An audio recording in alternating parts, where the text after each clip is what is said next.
Once again, 2 days in a row. Let's make sure this is up and running. And let's go here. Oh, I don't want to do that. Let's make sure this is up and running and we can get, here we go.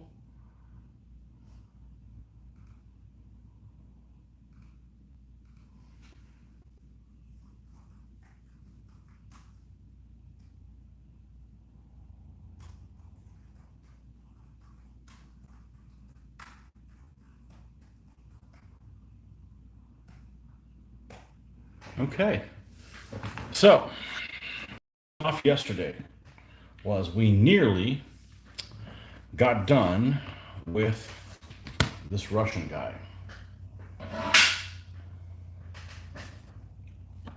And nearly I mean nearly, because there wasn't much left to do on him other than I think there was a gloved hand that was hiding out back here. So that's what we're going to do, is we're going to give him a leather gloved hand, and then we can move on to the next figure. So I'm pretty sure I'm going to get this guy done today. Definitely not jumping to conclusions when it comes to that. So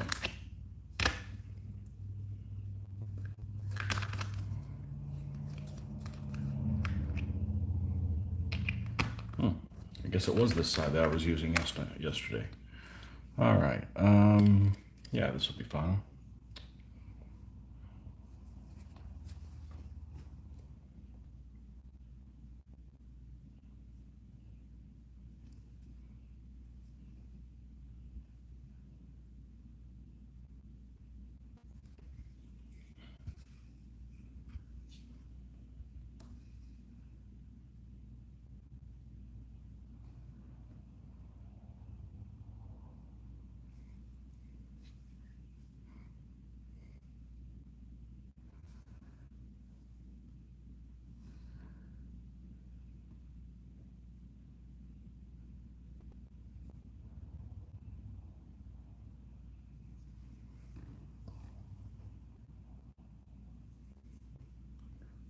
All right.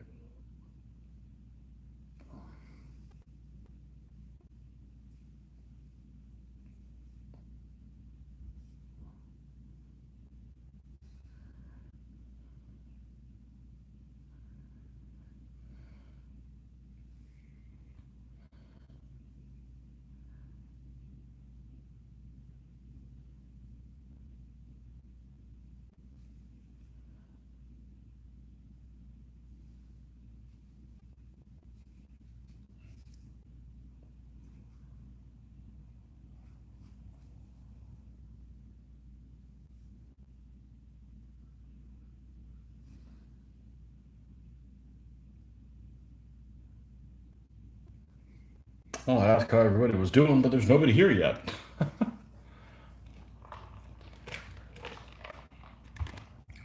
You guys will come along if you know what's good for you. I don't know what's big on Thursday. Is Thursday a big TV night? I don't know. Does anybody watch live TV anymore? I certainly don't. Okay, stop what you're doing. There's a certain show on. No, not me.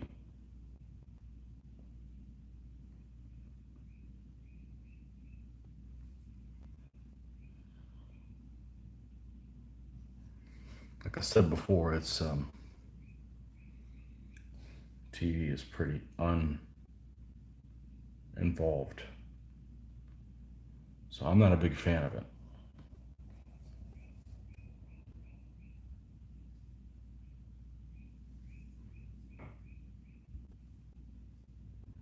All right, and we're going to get a little bit of that bronze.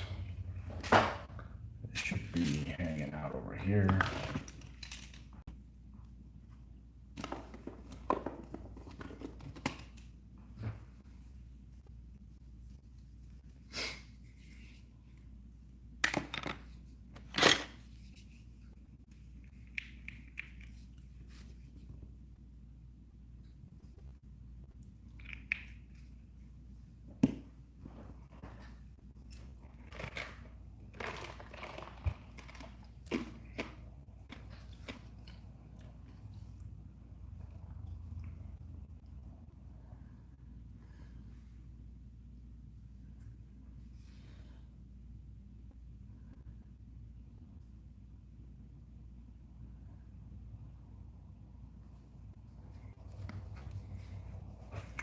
Okay. This guy's complete. On the next one, let's look at our candidates that we have here for the next figure.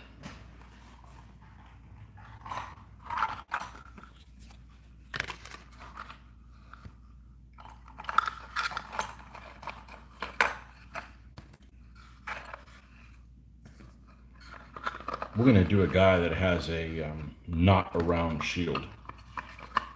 So let's see what I have to choose from here.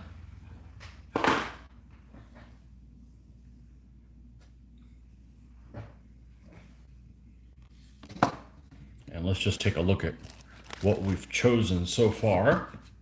We have 6 figures complete.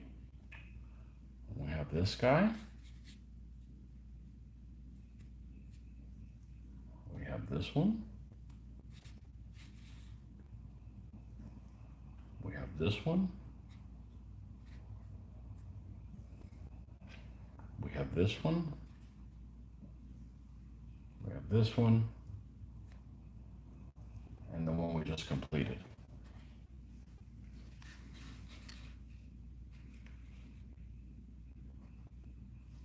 So let's take a look at this figure.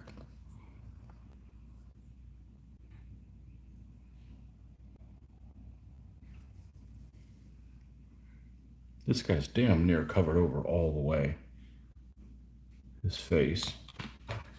Have I done one of those yet? Yeah, this guy is. And he has a round shield. Okay, done. That's... Oh. I'm sorry, there's a guy over here that the horse is done on.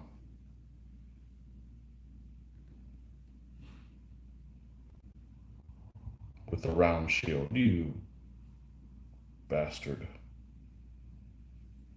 No. We'll do him next.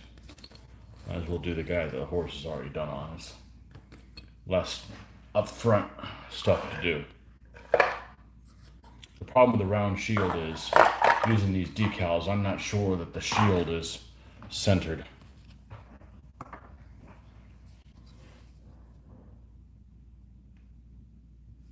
Yeah, it may not be centered at all. This is the flags. Okay. And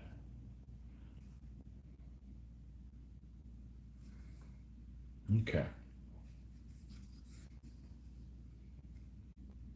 I should be able to access that where it's at. Let's go ahead and start by painting the background of that shield in white.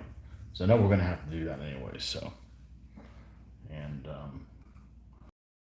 that because that's a sure thing that we're going to have to do that. Let's bring this up a little bit more.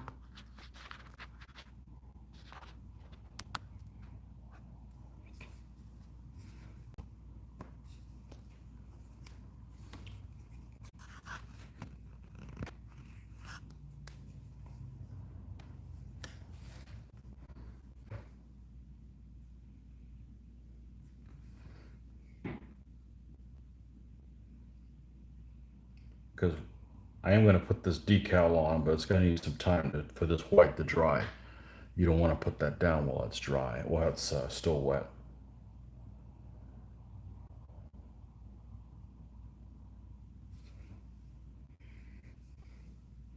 Welcome, welcome. Our first victim.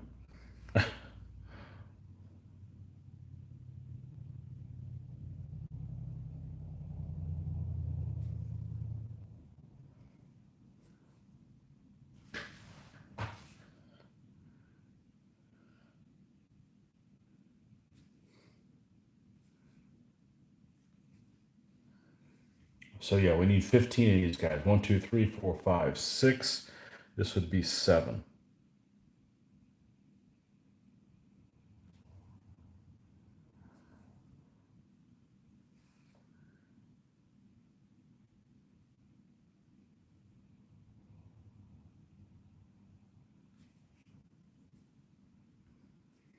And of course, if there's something you want to bring up, something that you've been itching to ask me or not, let me know. Let's see.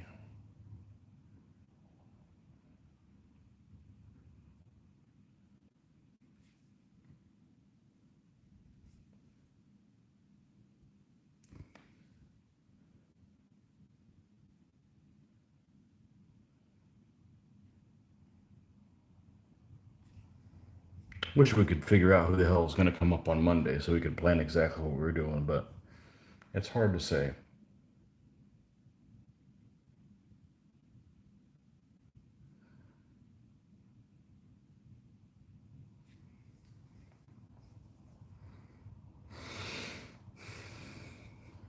I just opened the mail today and I got one of my favorite things that I like to get in the mail, which is called a jury summons. So here they are again. It seems like every year they're grabbing me for it. Last time they made me waste, I don't know, 2 or 3 hours of the morning.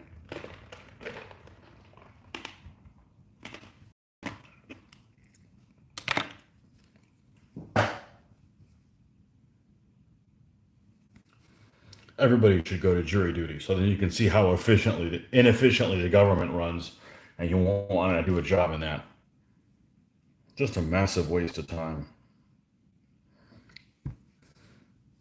The actual process is okay. I just wish you could do it on the weekends, you know? I mean, we got work to do.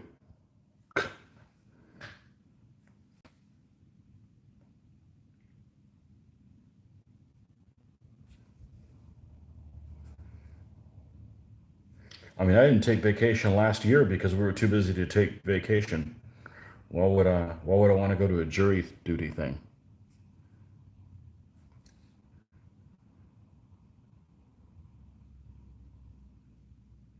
Oh well.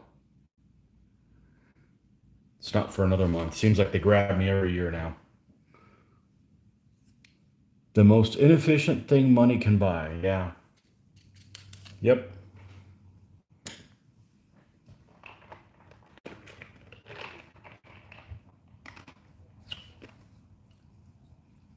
I know I've mentioned it before. One of my, and hello, Private Kelly.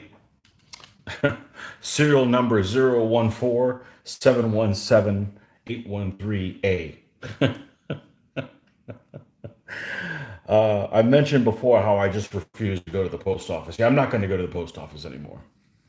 I'm not that I went that much to begin with, but it is an unsavory place, especially this day and age. And you try to help them out to be efficient. Like, here's my priority mail package. This is all I want. I don't need stamps. Here it is. I don't need confirmation. Here you go. Okay, sir, would you like stamps? It's like they got to go through the litany of stuff. It's like they don't care how many people they serve. It's like, yeah, I want you to go quick because I have to do this during my lunch break and, or as I like to call it, holy hour. I don't want to do anything unpleasant during that time. It's the only one of the few times during the day I get to do whatever the hell I want to do. So they are tracking this channel now. Whatever.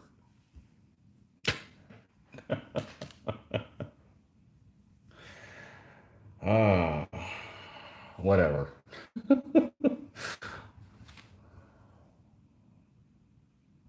I actually had something that happened today that really pissed me off. Of course, I don't do anything about it because, like, I use Facebook a lot, but I don't get involved in arguing and stuff.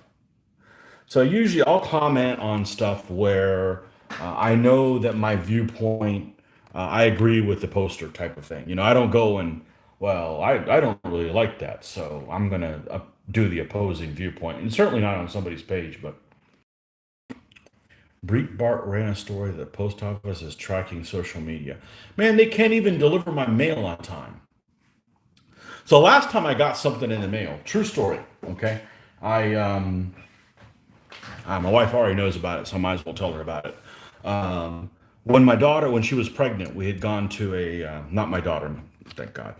When my wife was pregnant many years ago, we had gone to a place I want to say it was in Miami, to register for things for the baby shower. And in one of these places that we went to, they were selling these. It's the best way to describe it. They're about this big, and they were like these bumblebees that were made out of, like, imagine like pantyhose that's like stuffed in with stuffing. So they were semi-transparent, but they had the stripes like a bumblebee with a cute little face on there, and it was, to put on your on a mobile or something like that, for your playset. Well, we ended up putting that on my wife's rear view mirror, and that's why we ended up calling my daughter Bumble. Yeah, that's not her real name, but that's Neil. Welcome across the pond. Welcome. We're just going to bitch about the post office here, so I'm sure you can join in on that. But anyway, so she had this cute bumblebee thing that she had it probably like a year, and then it's just out in the sun, so the wings of it fall apart. It would almost look like a craft that someone made, but it's really well done. So I got the idea of let me see if there's something else like that. It took me 20 years to frickin' do it, or 15 years, whatever, to decide to do it again. But there was a lady on Etsy that was doing her little crochet things that was a similar style thing. And I'm like, oh, my wife will really like that. So I ended up getting it for her. And I ordered it. And it's the first thing I'd ever ordered from Etsy. And it was going from it was coming from somebody who made it themselves, which I thought was pretty cool. And it said the estimated delivery time was between April 16th and the 19th of April. The 21st rolls around and it still isn't here. And you can track where it's coming. And it just come off the truck and it said out for delivery on the 22nd. And I'm waiting, I'm waiting, and I'm waiting. I'm one of those people that, I bought something for somebody, I want to give it to them, and that I want them to have it. And it's just eating at me. And like at the last minute, it's like, it's going to be delivered like about 9 p.m. today. Okay, cool. So I'm waiting around, waiting around, waiting around, waiting around. And like at 7:20 at night on the 22nd, it says held at post office by the customer's request. Okay, so not only did you miss the delivery window by 3 days, but you're calling me a liar that I asked for it to be held at the post office. And I'm like, I just don't know what to do. And I had to spill the beans with my wife. I said, listen, I'm so pissed off right now. You have no idea. I've got something for you. It's really cool. It's not a big deal, but it's supposed to be here. It's 3 days late. What do I do? Because she's the one that's home here. She's working from home and everything. She's like, just give it another day. And, that happened to me about 2 months ago with something, and they just turned around and delivered it the other day. I said, I understand that, but it doesn't say we weren't able to deliver it. It says I told them it's held at the freaking post office, okay? Which is a blatant lie, and it doesn't even say which post office it's at, so I can go and besiege it or whatever. Well, sure, long story short, it got delivered the next day, but it pissed me off. So because it's like not only did you not deliver, but you're putting words in my mouth. It's bad enough when people lie to you, but then when they say that you said something that you didn't say, oh, so now you're making me a liar. Well, let's go outside with broadswords in the parking lot and settle this like, it's 1189. Anyhow, yeah, I hate the post office. Okay, so they're inefficient. They deliver shit wrong. The woman well, it's a woman now. It used to be a guy. They would always drive through our neighborhood like a maniac. They're driving like a maniac, but everything's always late. UPS never have a problem with freaking UPS. And Amazon, I'm telling you, Amazon says it's going to deliver on Tuesday, and they lie to you. They bring it on Monday. They bring it earlier than they say they're going to. So, yeah, your post office is royal. So if you mess with a post, you're messing with a queen. Real serious stuff. Well, I didn't vote for her.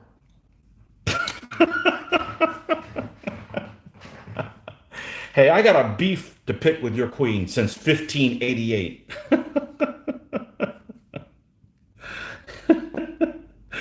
Oh, man. Oh, well. Yeah, try to be a little bit more efficient. Well, that's what happens when there's no competition. You can do a shitty job and you don't get fired, and we can't do that in our workplace. You know, you get fired. That's how I was raised. You got to do your job right, or they'll can you. Maybe that's not the case anymore. But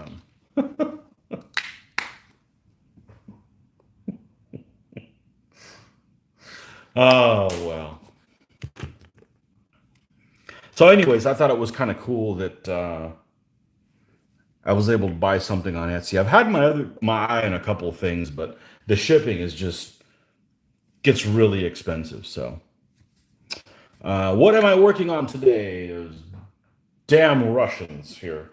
With the Russian collusion here, I've got my Hungarians are complete. So now we are working on these are 15 millimeter Mirliton. Obviously, these are just temporary stands. They'll be on DBX basing. But this is, what is this, 6 guys? I need 15, and then this army will be done. This is an army I was going to make for a tournament, and things happened, and I didn't get them done in time. And I didn't get them done in time, and I played them with the Ostrogoth Knights instead, and won the tournament. So all of a sudden, my interest in finishing them like went out the window. I'm not sure what army I decided to break off and paint in their place, but that was probably 3 armies ago.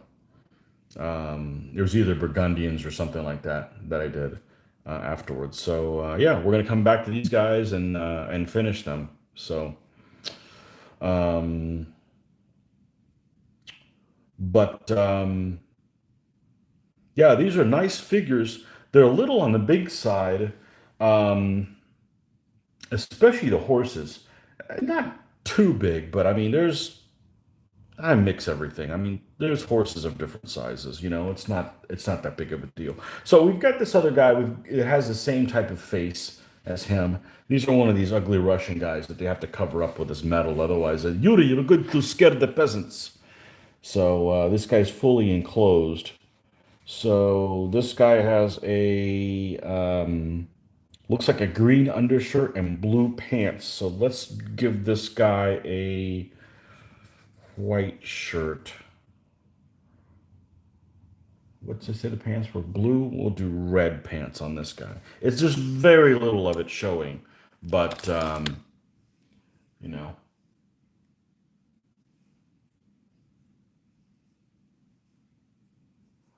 you're still painting 28 millimeter Napoleonic Prussians. Yeah, you've been working on those guys for a long time. I'd always call those guys Jaegers, but I guess it's Jagers is what it is. Um, or is it Jaegers? I don't know. I found out something the other day that the umlaut made a sound that I didn't think it made, and it kind of turned my whole world upside down. Hey, I only speak 2 languages and make fun of about another 6, so I'm still a noob.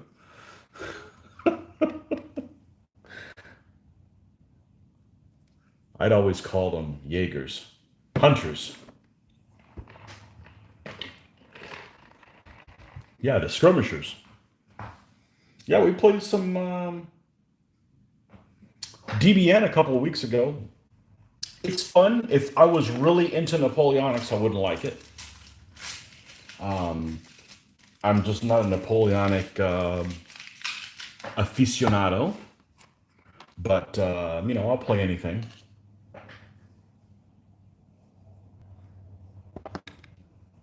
We've got Mitch's buddy from Illinois is moving about an hour away from us in the middle of the freaking swamp, to be honest with you. He's kind of moving in the middle of nowhere, but that's what he likes. So, and I think in June he's permanently down here. So he is big. He's not big into DBA.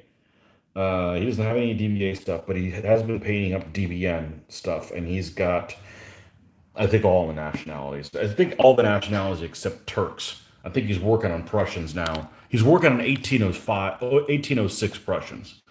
So that's what he's got. So we'll probably be playing that. I would imagine it sounds like just once a month. So that'll be good. I don't mind playing it. I just don't want to be the point man on the rules. I don't want to be the guy that's like, "Hey, we were playing DBN the other day, and I don't know. What do you think about this rule? I'm just rolling dice and in person and doing bad impersonations of individuals in this battle. That's what I want to do. you know. Um, I don't want to. I actually haven't even. I haven't even read the rules. I have them, but I just don't enjoy reading rules anymore. That doesn't mean I want to play by my own rules. That just means like I don't want to be the point man on them. So I'm the painting guy. I like to paint, and I do like to do the research on how to paint things accurate if I can. It's not like, well, I want these French old guard to be, pink. No, no, I wouldn't do things like that. That's just I wouldn't be able to sleep at night. Had to give up painting 18. Can't see the details. Don't like wearing magnifying glasses. Okay, well you're close to my age, if I remember correctly. So when I turned 45, I think I was painting. I've been nearsighted my entire life, but a negative 6.5 hasn't changed, and until I turned 45. And then I started losing the up close. And for somebody that's been nearsighted their entire life, when you tell them, hey, listen, now you can't see things that are close to you, it's really like weird. So what I started doing is I bought, where are they? They're floating around here somewhere. I bought these readers in the strongest strength they had, which is plus 3.5. 375. Let's see, it's written on here. 325. Just for Walgreens specials, you know, $12 or however much they were. And I used that for about a couple of years. And then I just realized that I'll just take my contacts out and paint because I have a built-in plus 6.5. And that's what I do now. And I don't know why it had never occurred to me. So I'm actually able to see better detail now than I was 10 years ago because I'm painting with just my contact, without my contacts in. So the bad thing is if like somebody's typing something on the computer, I got to put glasses on to see like, what did you type over there? You know, um, I get very detailed with my naps, but I can still play a simple game. Favorite rules or de Brigade or Grand Manner. Yeah, I is Napoleonic favorite period? Mine's World War II, and I can't play World War II that's not. I shouldn't say that. I can play a World War II game that's not detailed, but I can't go and like build armies and figures, not it be and not and it not be super detailed. So I'm fine never playing World War II again. I mean that's all we used to play in the '90s, and before. So if I never play a World War II game again, I'm good with that. I can play this stupid, silly DBA game because it's not my period. But if I'm going to do World War II stuff, I'm like, what do you mean he's got a submachine gun? Which one is it? And what type magazine is it? And it just gets super anal retentive. So um,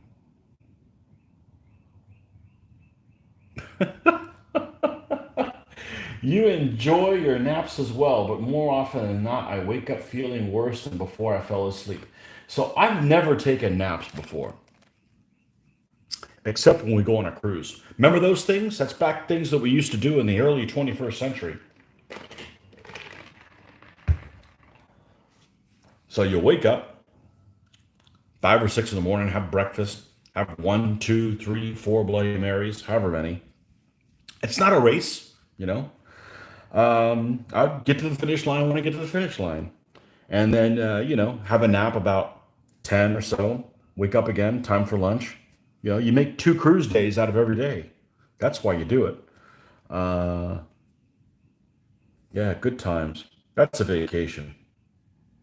That's a vacation. Going to Disney, that's not a vacation. No, especially now. I just mean in general. That's cruising's awesome. And I go for the ship, not wherever the hell it goes. I don't care. You can go out there and do donuts for all I care. You know, just keep the breeze on the deck, and I'm good. And I lose weight on a cruise ship because food's available everywhere. So there's no reason to sit down and gorge on a big meal. You can have a meal whenever you want. So just have, it's like It's just like hors d'oeuvres all day long, you know? It's better for you. Anyhow, those were the days. To paint, it's Napoleonic, but I love tanks. I like the Firefly rules. Actually, know what it is, and no one plays them. I think that is the World War II version of Challenger, isn't whoever made it? I think they had a modern version called Challenger. I can picture what the rule book looks like.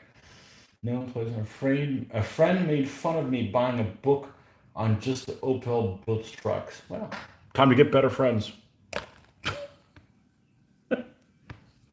That's when you return the favor, make fun of him living with his mom. I get it. There's nothing wrong with a book on Opel Blitz trucks.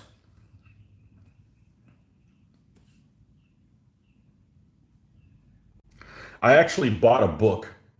I'm not proud to say what I'm gonna say, but I actually bought a book on Kindle. And the reason I'm not proud to say that I got it because I'd rather have the physical book. But I really wanted to. It was an Osprey book, and I'm not going to tell you what it was about because it might give away what my next army is. Um, and I may change my mind at the last minute. But it was an Osprey book that I just I'm like, okay, I can either wait 2 days and get it for $20, or I can get it now for 9.99. I'll just get it now for 9.99, and I can read it wherever I want. You know. But I prefer to have the physical book. But the thing with Osprey books is no matter which one you get, it's not like you finish reading it and you're like, wow, this is more than I ever wanted to know about whatever subject. It's always like, okay, what else can you tell me? It's like never enough.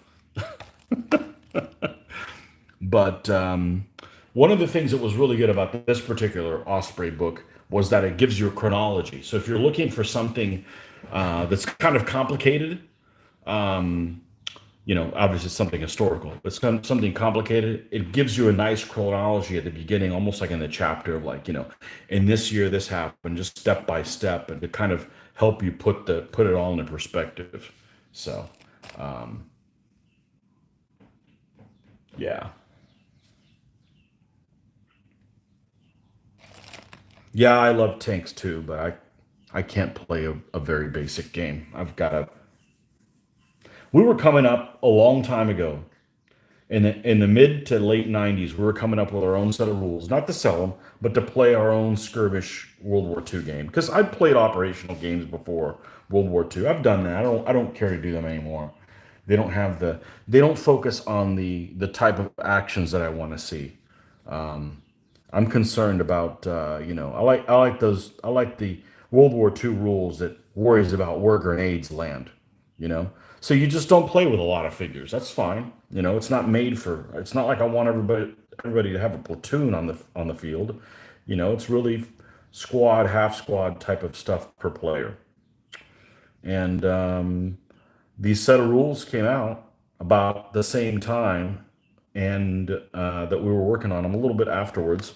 Because what happened is my local player wasn't as available as Mitch, so we couldn't get a whole lot of play testing done like we wanted. And I came across these set of rules that fit the bill. And then I got out of World War II for about 20 years, and it came back, and they're all out of print. So are a lot of miniatures. I picked up some miniatures as soon as they came out of the mold, and they had just released them, and from this manufacturer called was it Battlefield or was it still Drew's Militia? Because all my World War II's in 20 mil.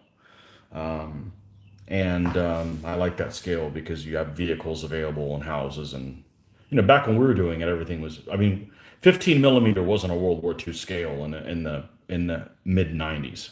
I think the first stuff that they came out with in that scale was Old Glory came out with their 15 millimeter stuff that was branded for command decision, but of course you could use it for anything else. But that was, I think, the only. I bet Peter Pig already had it in 15s, but it wasn't a scale for me. I want the 20s because you got different personalities, and anyhow, it's a long story, but that's what we had. And Yeah, I picked up these. It was this uh, Stalingrad Germans and Stalingrad Russians. I already had Russians. I already had Germans, but they were really cool sculpts. And I started working my way into doing World War II stuff again about a year ago, and realized that all this stuff that was brand new the last time I messed with it is all out of production now, because they had made them so long ago and the molds got used, and they never got refurbished and they didn't get put back into production. So it's like, oh, I got like collector's item stuff I didn't even know, and they're beautiful figures, you know. But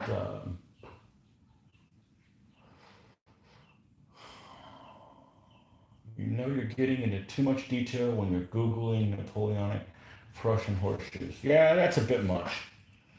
I like the rules sold by PSC. I can't remember the name. Battle Group, I think. Yeah,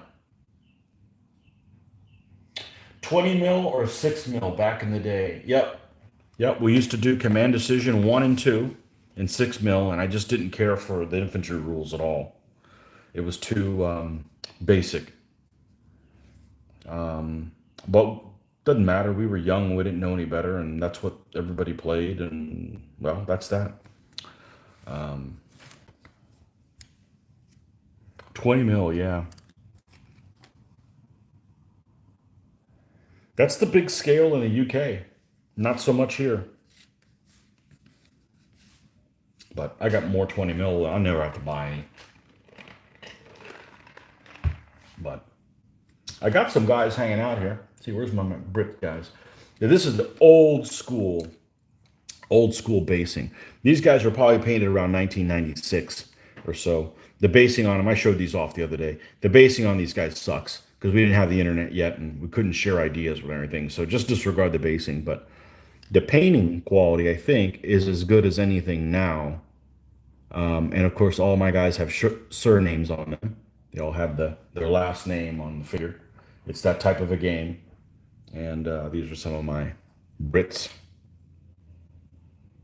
Just happen to be on here.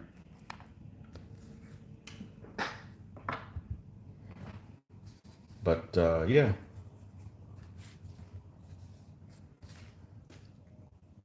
I like to simulate. I like to do stuff like room to room fighting type stuff. Not anything bigger than that. And now I don't know if I'd have the stomach for it to do it again because I'm just hooked on finishing games.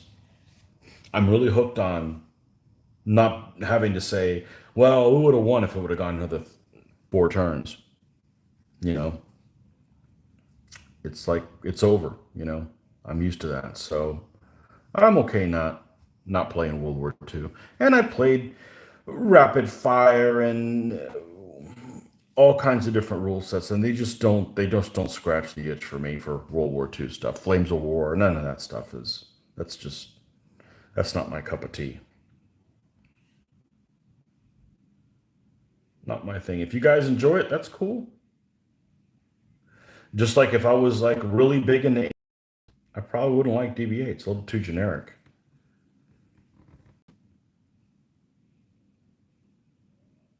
But that's what people played around me. I've said it before. I actually showed up to play Armati, and Armati wasn't being offered anymore. These guys were sitting around playing DBA, and it was less figures to paint. So I'm like, okay, cool. Let's give that a shot. Little did I know it was written in another language.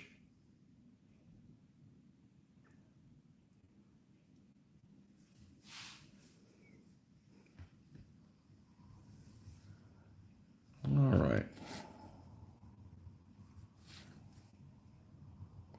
The problem with Napoleonics for me is when I was growing up, there was a group of guys that was playing Napoleonics, and you were the young kids, and everybody that I have really hit it off with playing games, we have one hell of a time playing games.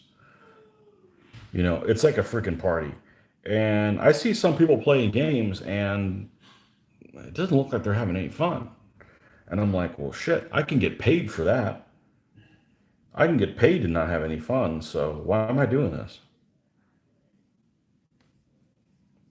But it's all about the people.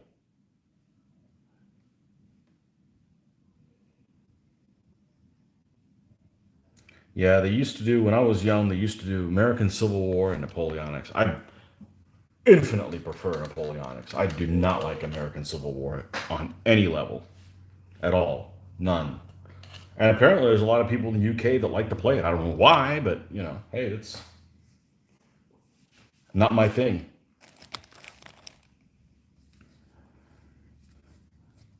All right, let's finish painting these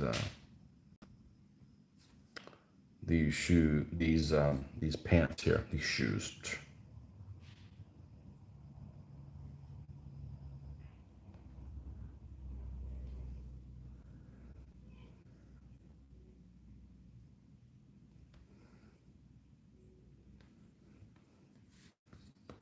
Yeah, I've played a lot of World War II stuff on computer, board games, miniatures, and I know what I like and I know what I don't like. So. But I still have never had as much fun as we've had playing DBA, even though it's not my period. That video that we shot on Monday, those are some of the best games I've ever played.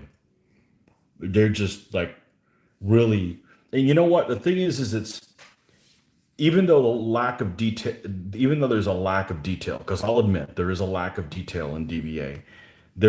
Every turn you have meaningful decisions to make. It's not like when we used to play command decision and it was like, okay, well, it's obvious we just sit here and shoot, or it's obvious that we're not going to move everybody fast because otherwise we won't get to shoot until the third phase. There's lots of ways to skin a cat depending on what you roll for. If you play a game that doesn't have that, it's just like, okay, well, you don't have any meaningful decisions to make. So, yeah, it's kind of more boring. So.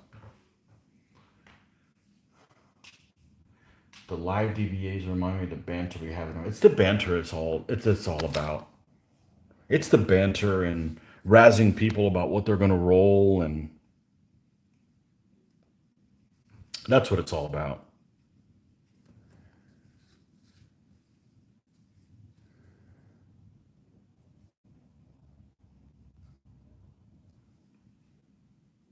All right, let's see if we can dry brush some of this and not get it everywhere. Of course, I could do that. You used to have in your games because you're not playing for a while. You and oh yeah, you're in shutdown mode over there in the UK. They getting ready to loosen that up, or you guys still in the apocalypse?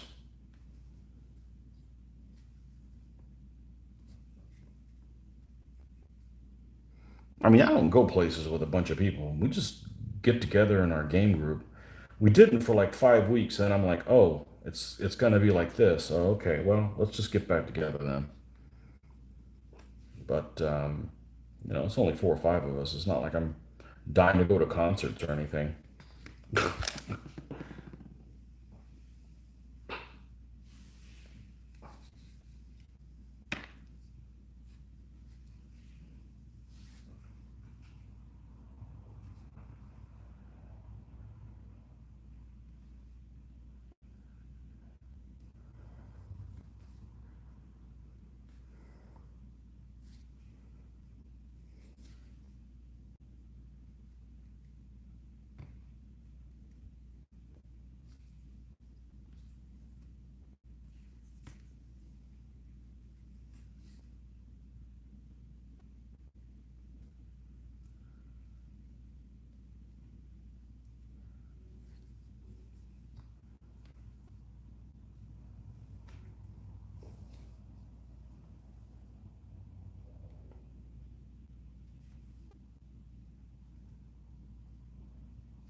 All right, I think we got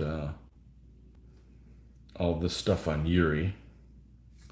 Go ahead and so we have a little bit of different of metal colors here. Let's get some non oil, and we're gonna put some of that on his.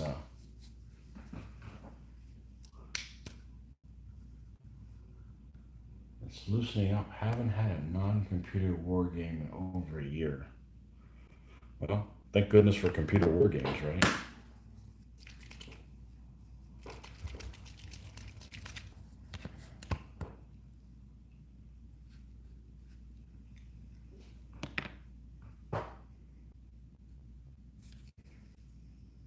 Yeah, I fortunately at work there's like no restrictions. It's really I don't. I've said this before. I leave work and then I got to go to the grocery store and I'm like, what's this all about? Oh, that's right. There's an apocalypse outside. You know, because I mean we're busy as crap.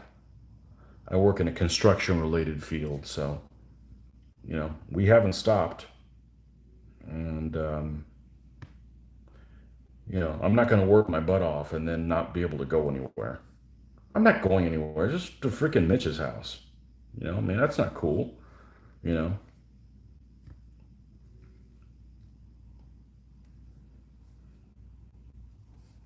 Okay, that's a little bit of difference in metal there between the two.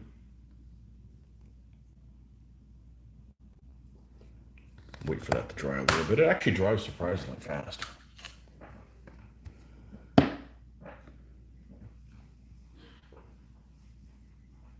Dan 97526. Hello, finally caught a live one. Well, it's time for me to sign off. I'm just messing with you. Dan, where are you from? You must not be from the US. Because of time zone stuff, not because of anything else. Most people that follow this channel are from the UK or other parts in Europe. There's too many things here to do, I guess, in this. That's why there's not that many war gamers in Florida. Because, we got two coasts. So, I mean, we could have four coasts. I don't care. I'd still be a war gamer, but that's just me.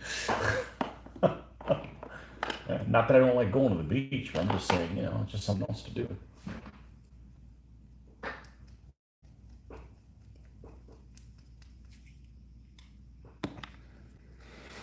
Okay. No, that's too close to the horse color. I don't think I want to do the the sheath in that color.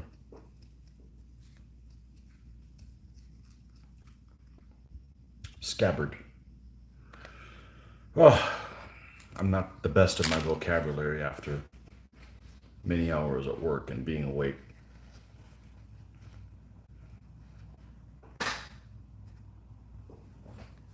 I've been up for a while, let's put it that way. I pretty much wake up at 5 a.m. every morning. This morning it was even earlier than that for other reasons.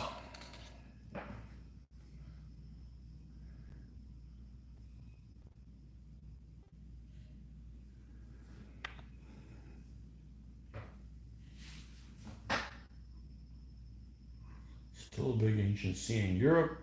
Actually, I'm from Oregon. Just a matter of timing or missing the alert. I've seen a lot of these, but our timing never synced. Okay. Yeah, I can see Oregon being an issue because I do most of my good painting at like 6 a.m. So that's what 3 a.m. in the morning for you. And the evenings, I'm burned out. I'm just trying to find time this week to try to get something done, or I'm never going to get these guys done. I want to get these guys done so I can work on the next army, which is the one I'm really excited about. So I think I know who it is, and it's going to be really cool. Maybe. But I got to keep myself on a really short leash. I can't be blabbing about, hey, it's going to be this army. And then the next thing you know, oh, I changed my mind. I wanted it to be somebody else. Man, I wanted it to be those guys. Yeah, I did too. But, I got sidetracked. You know how it is. And, come up with excuses and stuff for stuff. Because the reality is out of 500 and something armies, I think I'm only not interested in like maybe six armies. Like there's like six armies. I'm just never going to build them. I'm not interested in them, or they don't make figures for them, or both. Um, so that doesn't really narrow it down. So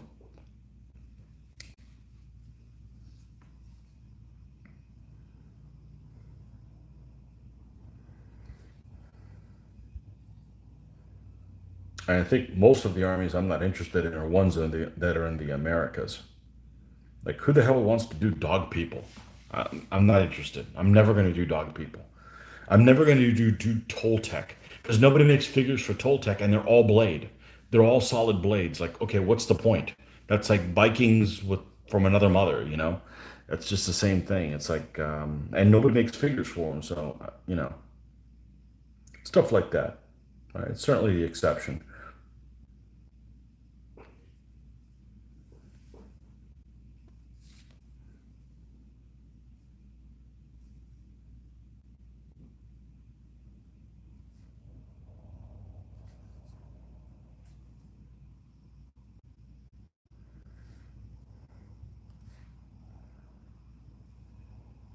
Whoa, way too bright, way too bright.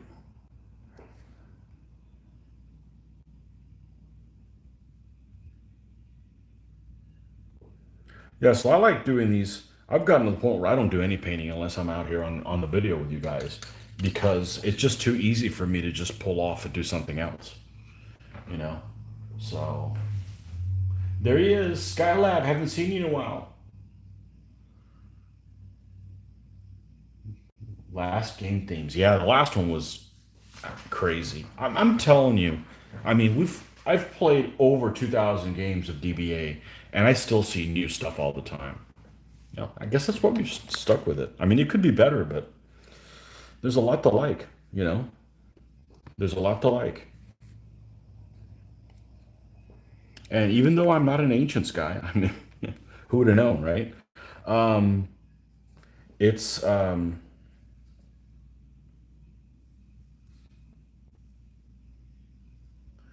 we have had some really spectacular games. I mean, that have really beaten anything else that we've done in World War. We've had some really spectacular World War II games. We used to play a lot of World War II naval, and we had some just some really interesting things that happened. But hell, that was 30 years ago.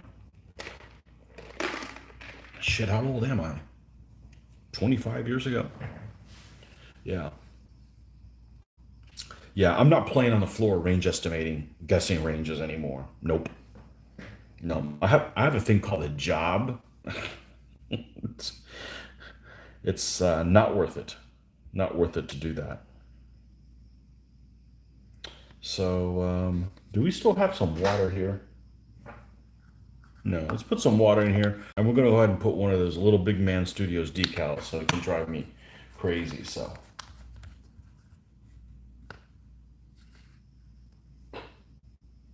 6 foot three base deep of auxilian Saloy. Yeah, no.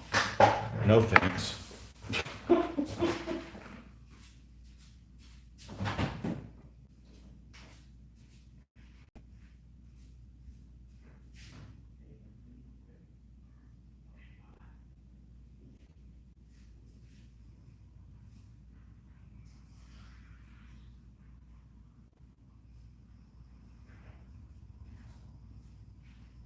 So I'll ask you guys this question. Is there an army that you guys say, like, you know, I'm never going to build those guys?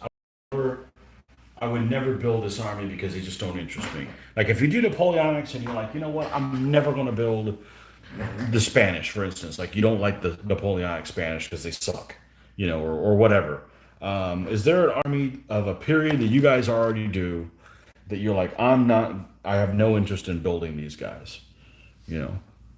Maybe you're Scottish and you can't stand the English, so you're not going to build an English army, you know? Um, whatever reason, it'd be interesting to see if you guys have an army that just absolutely wouldn't play them. Um, I'll play anybody. I want them to be interesting. That would be the only reason I wouldn't want them to. I wouldn't paint an army because I wouldn't find them interesting, not because, you know, I'm not going to paint these guys because they're the enemy of my ancestors or something like that. Okay, the horse trappings, well, not really the horse strappings more than anything else. This other guy has orange. Well, we're not going to be doing that, so let's uh, let's do a lighter color on this one. And I'm probably okay. Let's get some other things on here. Let's get this color out. Should do fine. Any World War II Pacific. Me too. I'm with you on that. I don't like playing Americans. I'm already American. You know, you can't do cool accents. I just don't like playing Americans. I have American World War II guys. I have probably a platoon of them in 20 millimeter. And I am kind of excited to do some Shermans only because I find Shermans extremely boring. And I figure, okay, well, here's my opportunity to kick it up a notch and make them not boring and give them each personality. You know, give them nicknames, you know, that hopefully are PG. But yeah, I don't like when we did naval stuff, I never did the Pacific. I just not interested in the Pacific at all. You know, if you're into like naval stuff and battleships and stuff, you know, aircraft carriers ruin all that, especially when you know they avoid surface combat stuff. So yeah, I don't care for the Pacific. I was big into World War II Mediterranean. I loved the Med. Yeah, and I don't think the Japanese make a good enemy. Like for instance, I love doing the Russian front, okay? Because the Russian front is generally, generally, the German troops are better quality, but they're outnumbered. So it's a good balance, okay? The Japanese are outnumbered, and their stuff isn't most of the time as good a quality. Certainly with the tanks and anti-tank guns and stuff like that, where it's just So it's. I mean, I could do it, but nah, just doesn't interest me. You know, I love the Russian front. I love the desert. I mean, who doesn't love the? Actually, I ran into somebody who didn't like the desert. It's crazy. Everybody likes the desert. And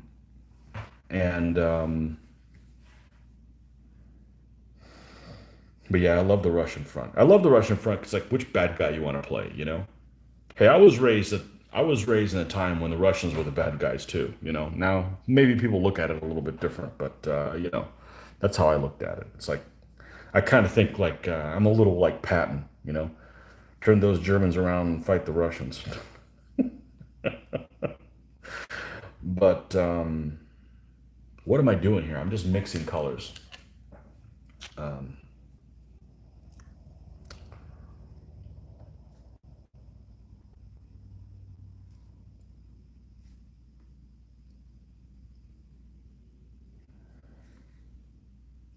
Don't mind me. I'm just distracting myself.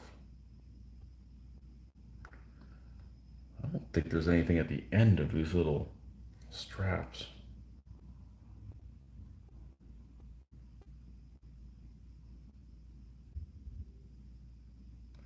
Danes. I wouldn't do the Danes in World War II. There's only like what a day or something like that they still up. Like not really worth it. Mongolia in the 30s would be fun. Cavalry tanks, old style planes. You know, it'd be cool. Russian Civil War would be cool. If it was a, because you got everybody fighting everybody. That would be neat. So I had this idea that for those of you that may not be familiar with the Sword and the Flame, there's a kind of a big group of guys that play at our convention, Sword and the Flame. And this guy was doing a game in Afghanistan with, of course, Sword and the Flame is British colonial, late 1870s, 1880s, 1890s, that kind of thing. And he had this guy was running a game where he, of course, you had all the flavors of the British colonial troops and the locals as well, and you had the Afghanistan tribesmen and all that stuff on there. So that would be like a really good atmosphere to do. You could other nationalities in with it. You could do like Russians also as well. I think it would be really cool to do that type of sword to flame type of gaming in 15 millimeter. Of course, I'm not painting 28s. I don't have 8 hours to spend on a figure. And do Victorian game where it's European powers with native helpers So kind of like a World War One type of thing, but before World War One. And of course, it's at a time period where you don't necessarily have Central versus Entente. You could have different people helping each other. So almost kind of like a pig wars type game in Victorian times. Always thought that was kind of would be interesting to do. But I can't do everything, so had to step away momentarily. Evening all. Hope you're all tickety boo. Right. I tried to work your one question there into the last thing about cheaters into the last game night, and I didn't write the other ones. Weren't really prepared to do a Q and A there, CJ. So that's coming up, at some point. But your game plays Sword and Flame occasionally. Oh, it was the first thing you did around 1985. Cool. I've never seen anybody play it in 15. Um, it's always 28s, and I don't have the time to. I'm one of those people that I can't just paint things like I'm gonna play like a big game and have to paint 200 guys. I'm just gonna like dip them and just paint it. I would just not get into that. I mean, that's just not my thing. If other people want to do that, that's cool. I'll play with their figures. I don't, it's not like my figures I play with have to be perfect or anything. But if I'm gonna go to do the trouble to paint the figures, I think I'm gonna want to do a better job than that. So that just would take too long. I mean, these figures are taking about 4 hours a pop. So eight for 28s. I don't know. It just takes. I don't have that kind of time. I'm not gonna live forever, folks.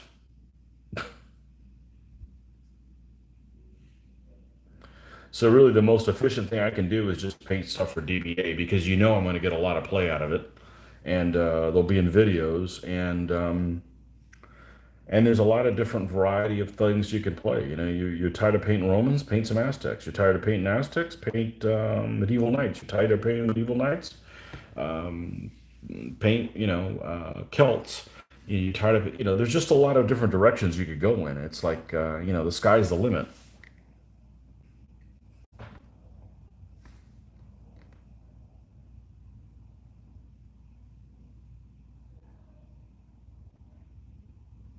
The worst thing about ancients and medieval is that a lot of the stuff that we take for granted if you're a World War II gamer, that it's just information just doesn't exist. It's like, well, we don't know much about these people. Well, what do you mean? Millions of them were massacred. Well, nobody ever wrote anything down, or the people that did then only wrote it from their viewpoint. They conquered them, and it's like, man, that's just, you know,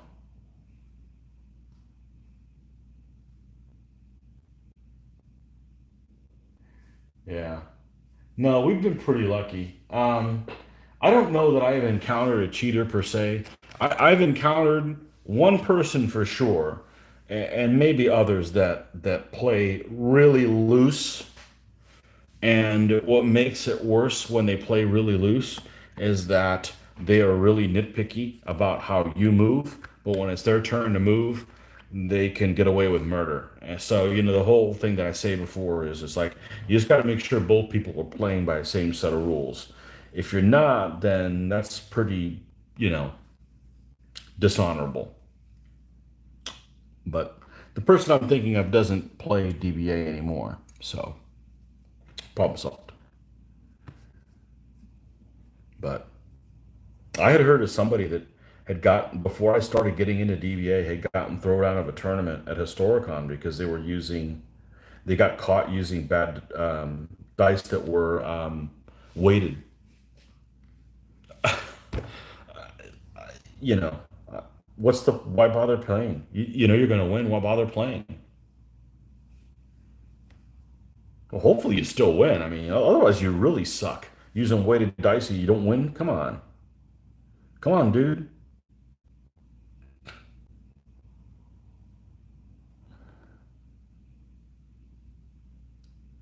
What's the point? You know,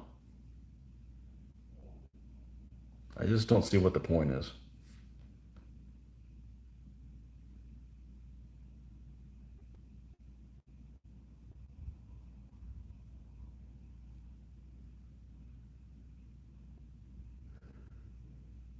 but I like playing games with dice. What really surprises me, I know several people who won't play games with dice because they think the dice are out to get them. But then they play card games. And I'm sorry, you just can't. I just don't feel like you can get as good a shuffle out of a deck as you can rolling a die. A die, you just have better. You just. I just don't think you can get a good shuffle compared to a die roll.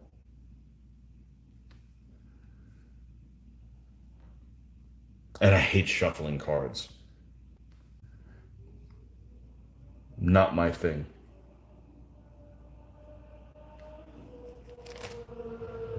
Oh, loud little guy.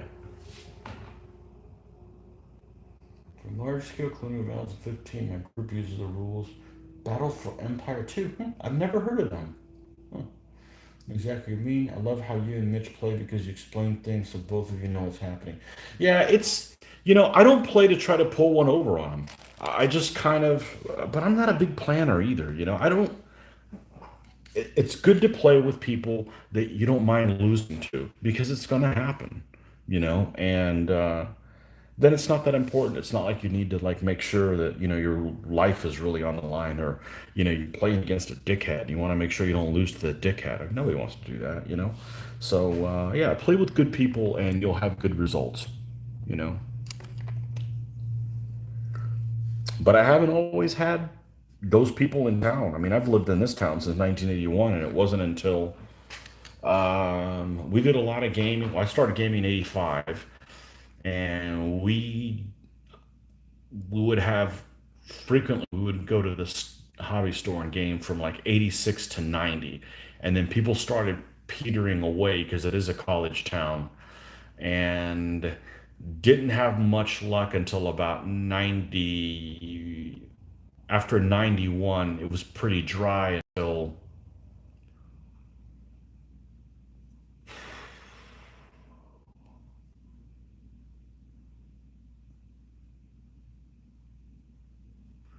maybe 2 or 3 years between 96 and like 99, and then it died again until, well, I started going to shows in 2001, but I didn't get Mitch in town until 2010. So, and then of course since 2010 it's game all the time. But before that, yeah, I mean, I'm just a lone painter, and I'm not going to paint stuff just to paint stuff because it's not going, you're not going to use them in a game. So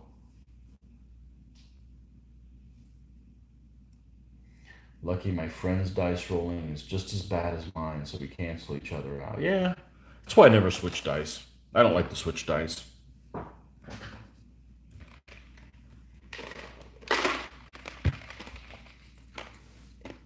I use a special dice for my Irish or my Germans or my French. That I have a theme dice that goes with the army. I'll use that one, but otherwise, I'm good just using old pinky. You know, it'll all come around.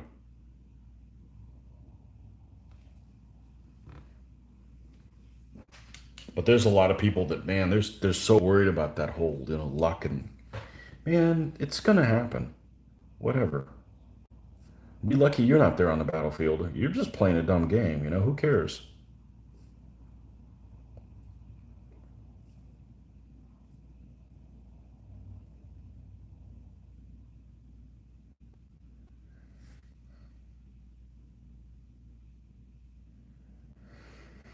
But I know a lot of it is what you set on it. What kind of an attitude you bring to it as well. Like for instance, you can't say, "Well, I don't want any cheaters," and then you'd be the one that's cheating all the time. I mean, you kind of have to set the precedent. Like, hey, this is what we're gonna do, and we can play all cocked dice, but you play all the dice. Even if they favor you or not. Or, my favorite thing when you get ready. Okay, I'm gonna roll for pips. So you roll for pips, and you roll a four, and then your opponent says, "Hey, you forgot to do this shot or this combat." Don't use that four for the combat you haven't done, and don't re-roll for the combat and then re-roll for pips again after the combat's done. Everybody knew you rolled a four for pips when you intended to do that. You know, none of that horseplay. So yeah, it's just a game, man. Be honorable about it.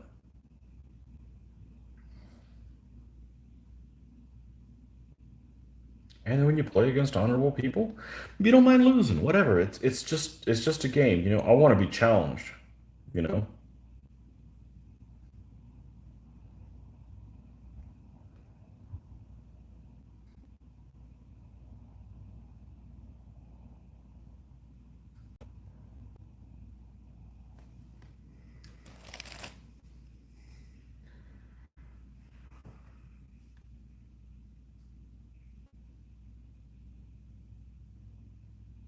Ah, okay. Oh, we got some interesting topics here. Let's see what we got here.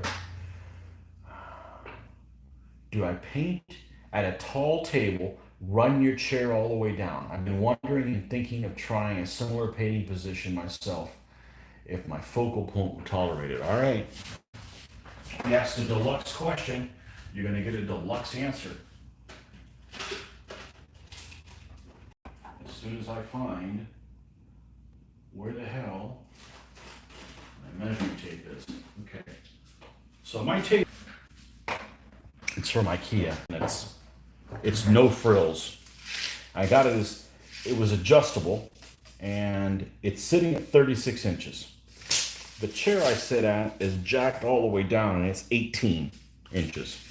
So that way allows me to sit as, wait for it, erect as possible and paint. And it's made a difference. It's made a really big difference. So yeah, you want a table as high as you can because it's, what is it here? It's like at my sternum level. You know, I mean, I can jack it up higher if I need to. Like if I'm like cutting on something, yeah, I just jack it up and you can work on something. But no, generally I have it. I guess an 18-inch difference. It works pretty well for me. So, and I'm normal size, 5'11" and shrinking, 5'10" and a half and shrinking. So yeah, it works really well for me. Um, Used to play a lot of bolt action. My record was terrible. Maybe 5 wins, 50 games. By a 1-1 game in a league where my dice just rolled whatever I needed to. Yeah, it happens. Started in 86, played regularly till 89. Then was mainly drunk until 94. Then been playing pretty constantly since. Missed a lot of shows in the last 10 years from illness and just bored with them. Yeah. I hope your illness is doing better. So drinking and gaming. Since I started gaming when I was 16, I'd never drank and gamed. I mean, I like to talk about it. I think the last 3 game nights I haven't had anything to drink while I was over there. Not really a conscious decision, just don't need to. I need to drink at work. I don't need to drink while I'm doing the thing I like to do more than anything else. You know. Um, uh, what took the shine off of my opponent complaining my dice were fixed. Luckily, it was complaining to people who know I'd never do that sort of thing, and a person I've avoided playing again. All right. Put their name and we'll add them to our headhunting list. Ooh, what's worse than a cheater? Somebody that accuses you of cheating when you're not. Oh, pistols at 30 paces. Semi-automatic pistols at 30 paces. Make it 10 paces.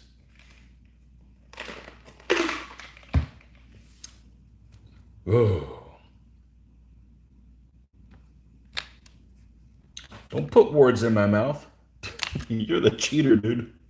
You're the dishonorable individual. Don't put words in my mouth. Wow.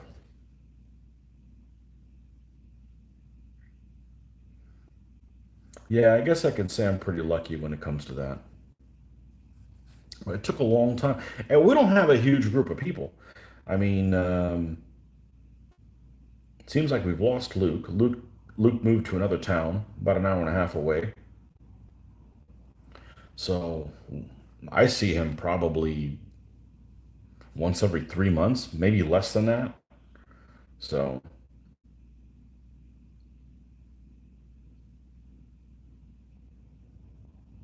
Marty's 3 hours away.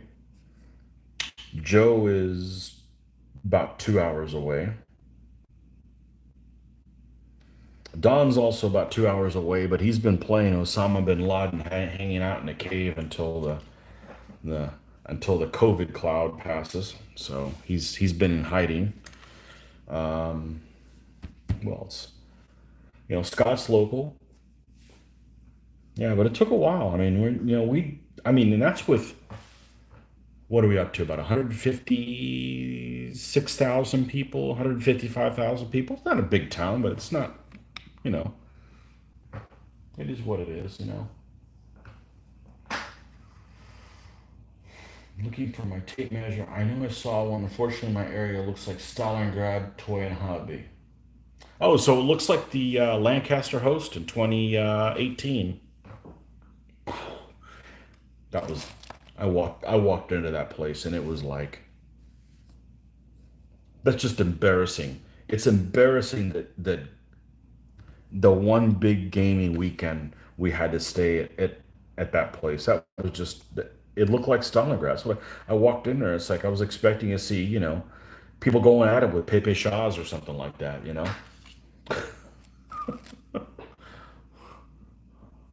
Look out for the mine dogs. DDM tournaments in the 90s were just for drinking. Interesting. We played against the dog people army of our friends. I think about 4 pints during a 3-hour game. I got ridiculous by the end. Yeah, I don't do well with beer. I mean, beer takes me really quick where I need to go. Yeah.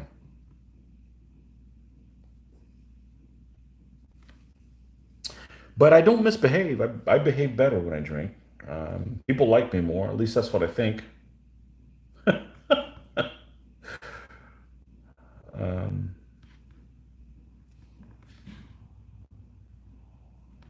yeah, I try to avoid beer because it just doesn't do well with me. I'll get like a massive headache I can't get rid of, and it's even when I've been down in water at the same time. And meanwhile, I'll drink my 8 ounces of whiskey and I'm perfectly fine.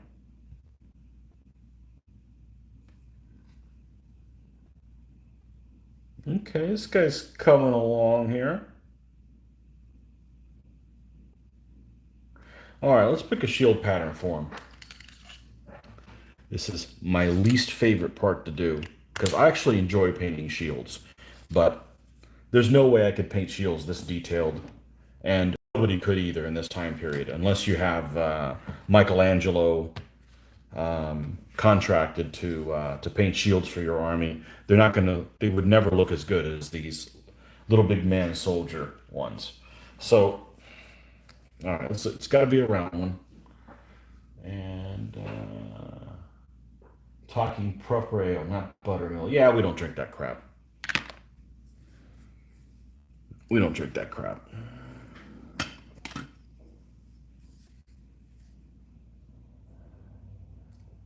Yeah, proper beverage. You mean like German beer? Hey, you guys have toys. The Germans have beer. Okay, you guys came out okay on that one. Okay. Ooh, I like this one. It's got a little bit of a nesting doll kind of look to it. All right, we'll go with this one.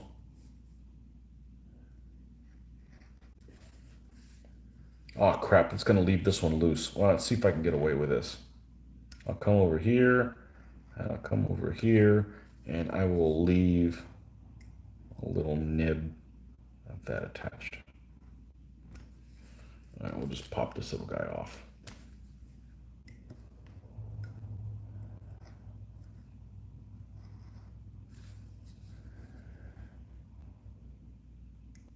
And I have a little 6 millimeter Russian village individual buildings to paint up too. They're really for Russian front that I had them from who knows when. But that might be cool to do with these guys. But I know as soon as I'm done with these folks, I'm going to be wanting to hit the ground running on the next army. So I promise it'll be fun.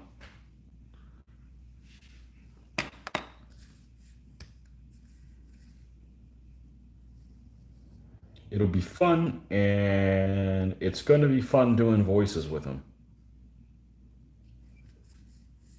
So, all right. see how to do this. Let's cut this close.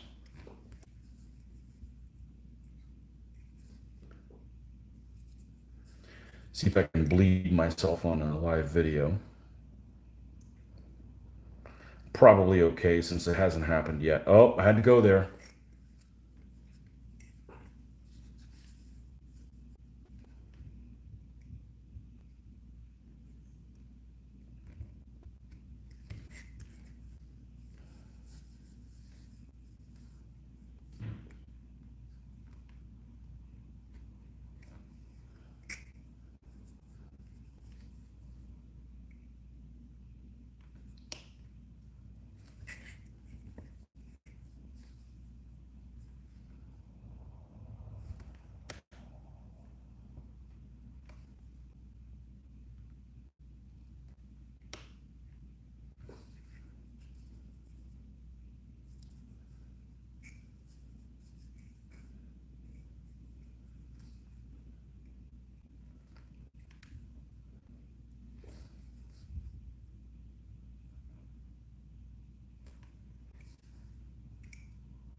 See, this is why I cut on this. I wouldn't be able to stand my cutting board with all these little cuts on it. And I didn't even buy this thing, but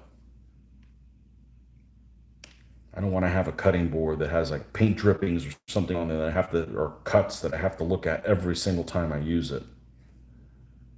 Cutting board. I mean a self-healing mat. There you go.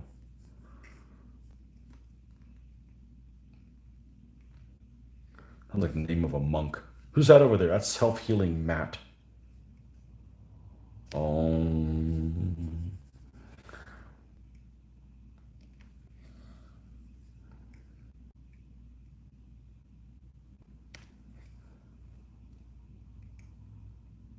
The sidekick for sadomasochist Frank. All right. I think that's probably good enough. I think that's probably good enough here. What I miss? What I miss? What I miss? You're more of a cider fan myself. That stuff tastes too good. I just drink it too fast. You know what was really good? We went to a place that had cider that had a jalapeno finish. It was amazing. It was absolutely amazing. And it totally it went from sweet to spicy, like it amazing stuff. So I don't game, I drink. One of the clubs near me is up of a restaurant bar, so we get discount by stick to Diet Coke. Yeah. Yeah, it's not necessary. Like I said, I need to drink at work. Okay, so we're going to take the little cover off and we're going to flip this thing, and hopefully this thing is centered, unlike the last one that kind of sucked. We don't need tweezers, but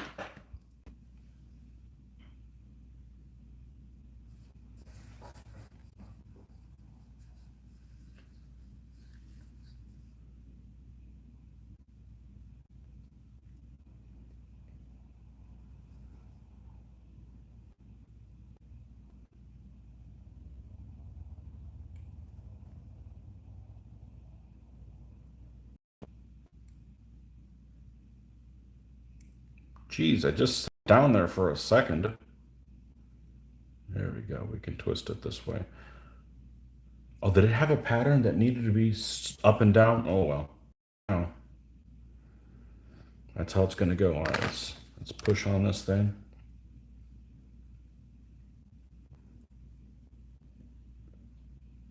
I really wish they were water slide decals.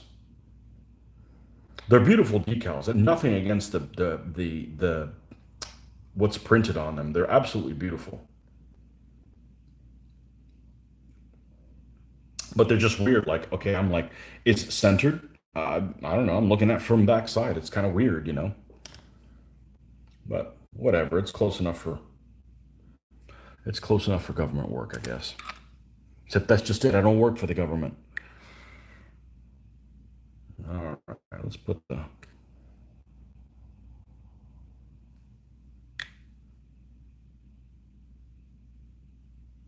magic trick water.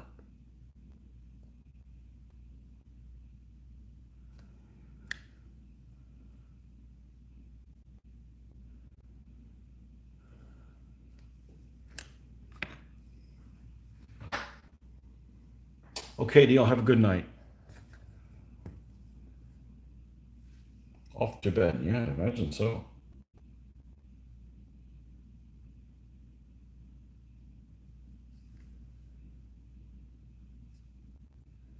Oh, this one looks good. This one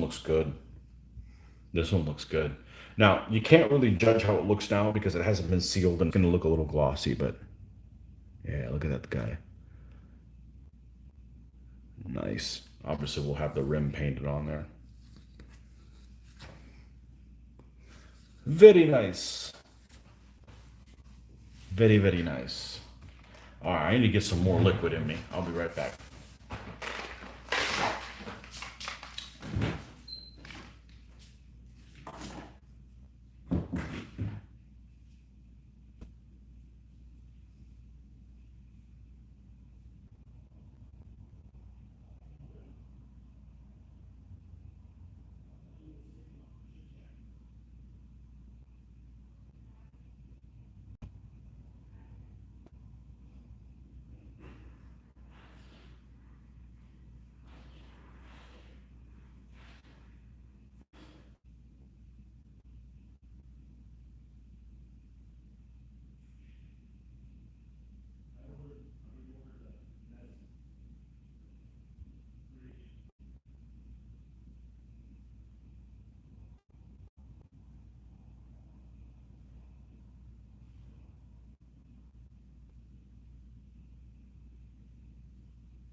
All right.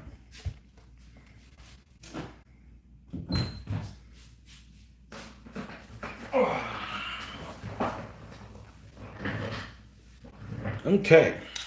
Where the heck were we? Ah, a little shield decal here.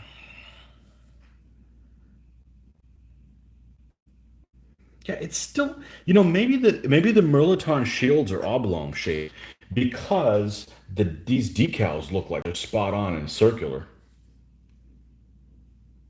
I mean, look at this one that has the red one with that cross. That's darn near in the center, and it looks like that's in the center of the boss. And there's more meat of the rim up here at the top than it does at the bottom. But this one's really close. It's a lot better than the last guy, and even that one will be fine. It's just, oh well. Now let's there is a piece of this.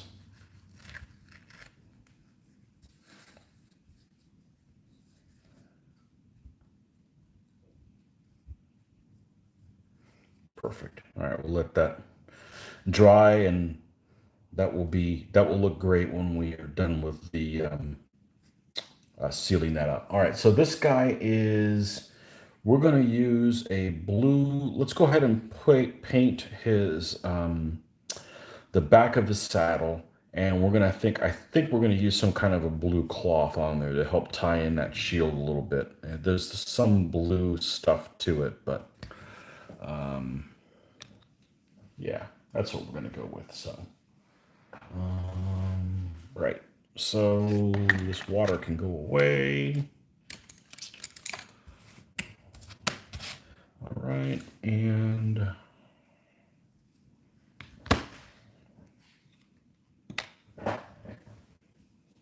I was talking to somebody the other day, and I'm like, I can't believe you give your tricks away. I'm like, why not? It's not like I'm going to do this for a living. You know, this might, I may say something that somebody might say, hey, I never thought about doing that. I do that sometimes too. I'll watch something. It's like, oh, I never thought about doing that. You know, I learn from each other. I mean, nobody knows the answers to everything. You know, it's just a trick, man. That and patience.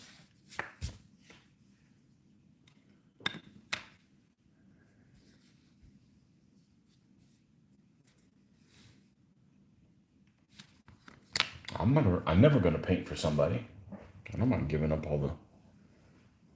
It's like a guy who does that does magic that's never gonna do magic. You know.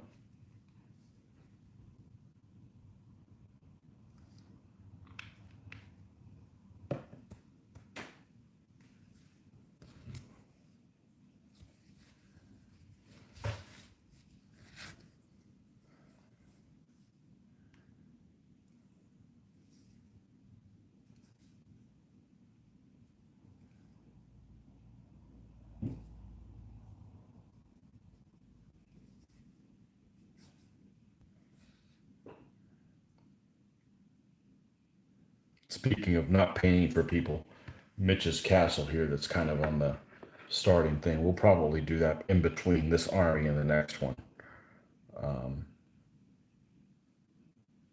We'll get these guys done because we got some good games coming up with these boys. We got to do some Teutonic Knight action. We got some early pole action. What else? Fudge some Mongols and do some Mongols as well. Yeah, good stuff.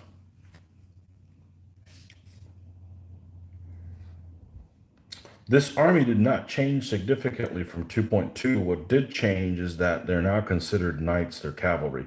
They used to be considered cavalry. All these guys would have been considered cavalry, not knights. And I don't know, I guess Phil had a change of heart or something like that, but these guys did go to knights. Now the what they like to call the next list of these guys, what they like to call the post-Mongol Russians, all of their heavy mounted is cavalry, considered cavalry, not knights. So, but these guys are considered knights in the game.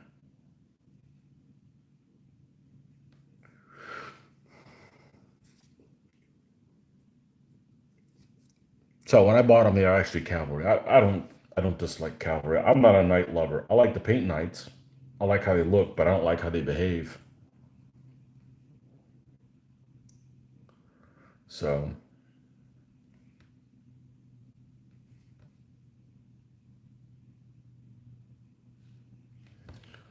but I'm a little bit more worried about what the army looks like than what it plays like.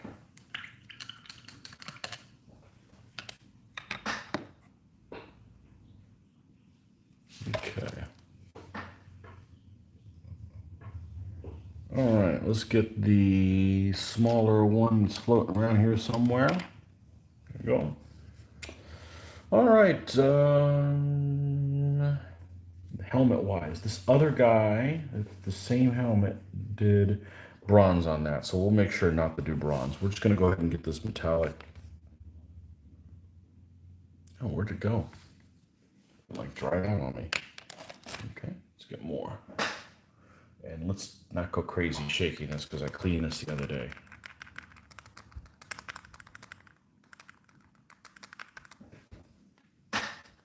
this on some kind of delay? Yeah, a little bit. There you go.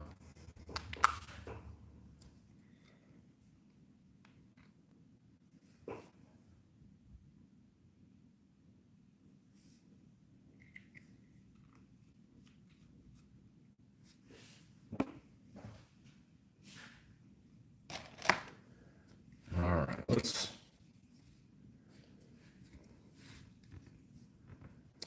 we are going to put this little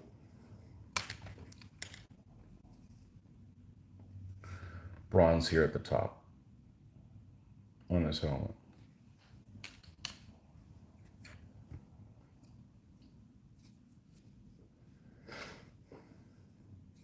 So one game that we tried to get into several years ago, and we played it for, I don't know, about a year or something like that, until I realized that the rules were just, again, it was one of those games that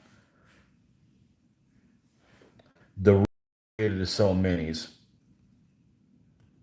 and many times there were not multiple ways to skin a cat. It was just pretty much only obviously one thing to do, and that's hero clicks. And we weren't buying them for collectors. We were just kind of doing sets. So we did that for a little bit. I really wanted to paint some of that stuff. I'm not huge into comic books, but I'm not into them at all.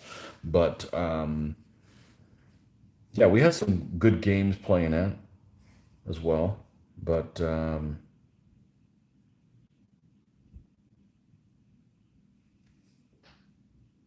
But those rules are awful.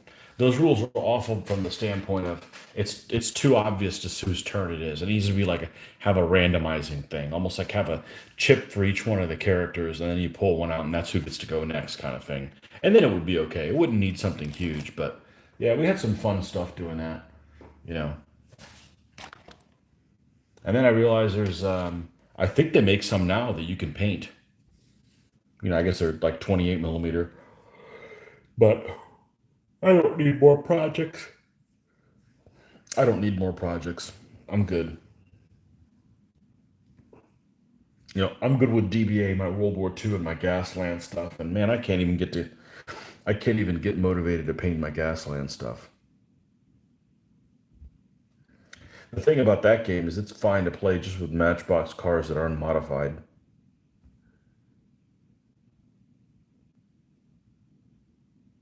As soon as we remember how to play that damn thing again. It's been a year and a half or so.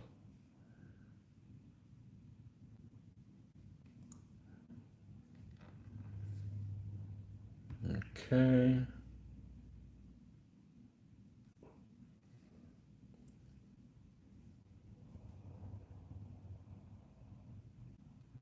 So we're going to go until 10. That's the plan is. So 10 I'm cutting out no matter what. So that's another 55 minutes. So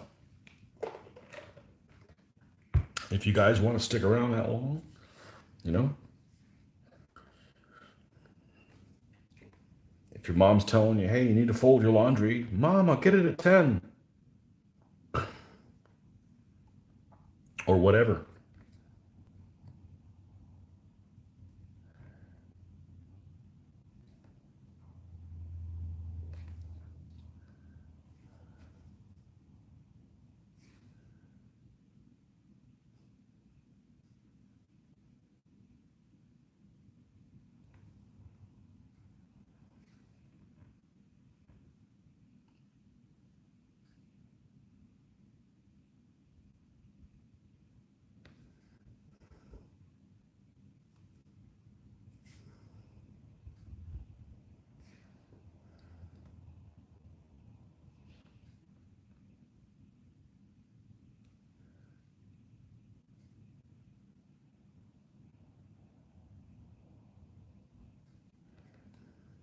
And try to get as much painting done in here as I can because, like I mentioned yesterday, there will not be any painting on the weekend. Got to go out of town, so not far, just out of town. All right, so here's what Null and Oil did. Here's a perfect example of what it is. Both of these particular pieces were painted with dry brush. Okay. I don't know if it's not even that noticeable on here. It's noticeable to the naked eye, but not. So this, see if I can get it to focus here. This chainmail here and this almost like scale mail that's underneath it were both the same color, but I null and oiled the bottom one, not the chainmail, and it looks a different color. It's not that noticeable on here. But I assure you, with the naked eye, they look very different. So yeah, that turned out well, I think. All right, we got a blue, a tarp there, so let's find us a blue to use. This one should work fine. An hour and 42 minutes already? Wow.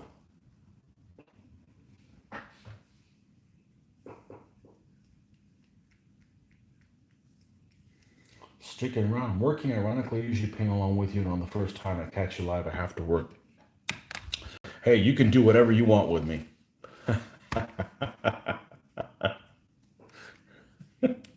As long as it's satisfying. Wait.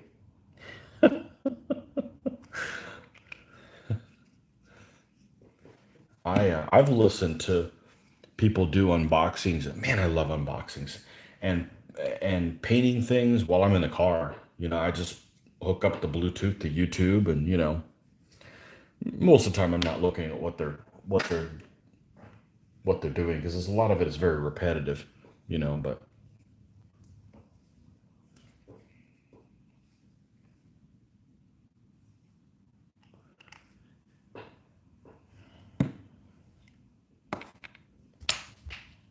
working in Oregon. Okay. Let's see, what is it? 6:10. Yeah, it's still early.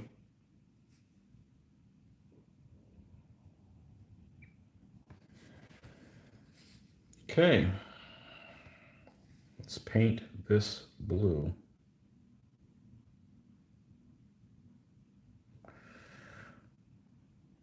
This brush is a bit big. It's almost like a bull in a china shop. Let's put that away before it gets us into trouble. I don't want to keep using my wonderful, very well detailed one, but this one will do nicely. This one will do nicely right here.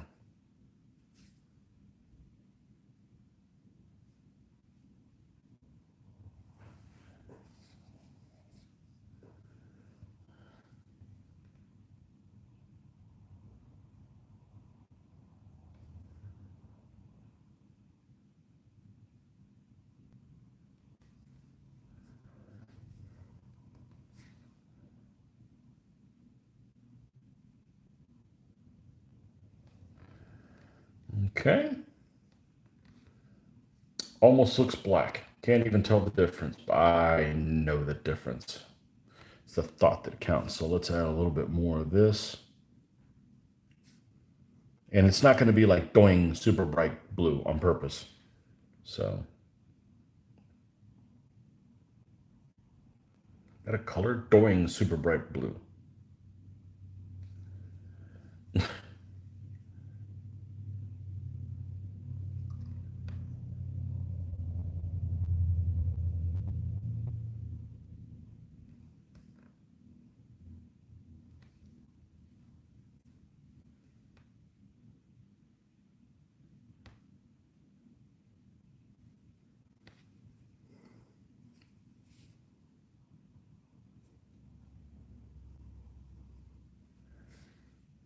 Just going to add white to it right now.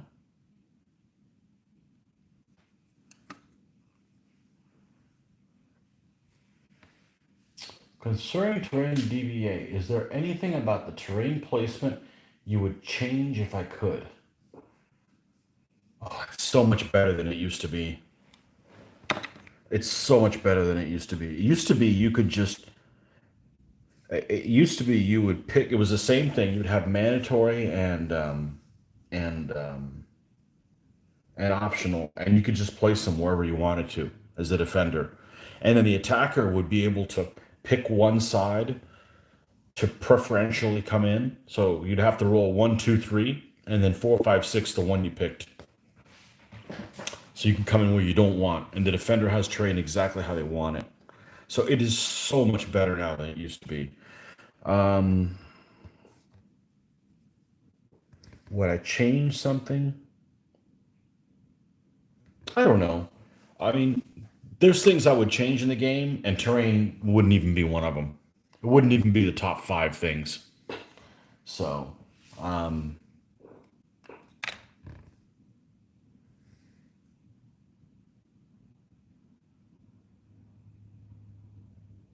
I know that I have lost, not necessarily recently, I have lost games in the past because decided to put terrain down, and I think I mentioned this in one of the videos the other night. I'm like, you fight somebody in a tournament and you know your army's better than theirs, so you're like, well, I don't want to muck things up with the terrain, so I'll just kind of do minimal terrain, and I've lost that battle because if you know you're better with terrain than the other guy, put it down because some people just can't deal with it or go into analysis paralysis, and they're afraid of fighting in it or what have you.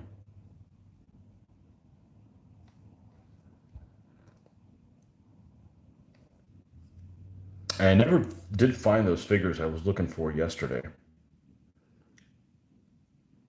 I'm pretty sure what the next army is going to be. So I decided to put it together, see how much of it I really had in lead, and I have probably all of it. And so I put them in a little bag, and now I can't find where that bag is. I mean, it's not like it's lost; it's just misplaced. So,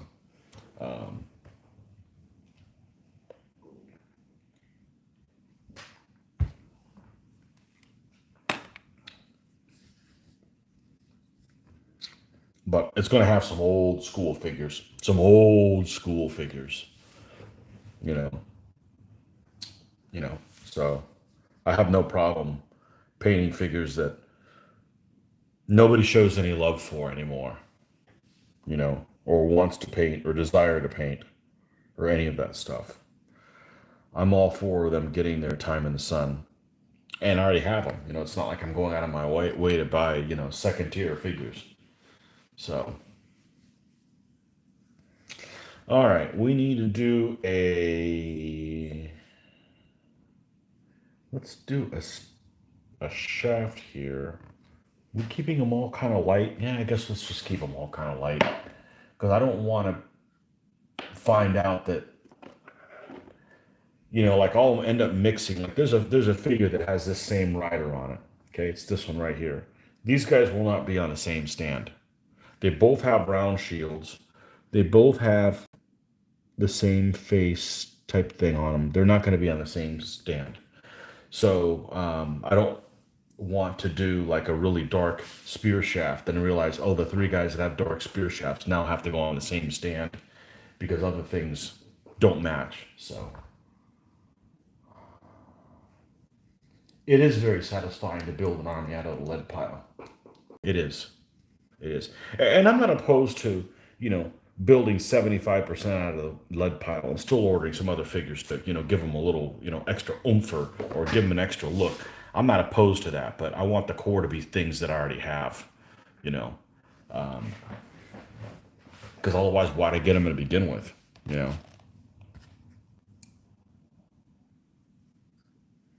I got them because they were at a flea market and they were cheap and I wasn't going to leave them there, you know? That's what happened. I picked up some Byzantines, an army I had no intention of buying, some Heraclean or maybe even Justinian period Byzantines. They were like $1 a pack. I'm like, well, I'm not going to leave these here. I'm just going to have to take them, you know? And don't know if I'm ever going to get around to them, but if I do, I've got the figures for them. They're a museum. They're not great. They all have the same pose. Okay. But I have them. So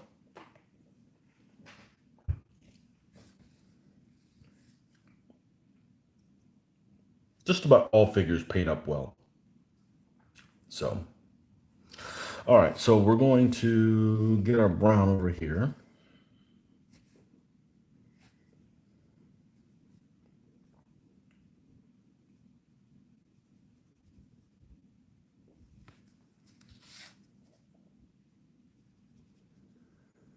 And let's paint this spirit shaft in the darkest shade. And we're still going to have some black show through because there's a significant amount of yellow in this, which doesn't cover worth a damn. But that's not a problem because we're going to put several coats of this on there.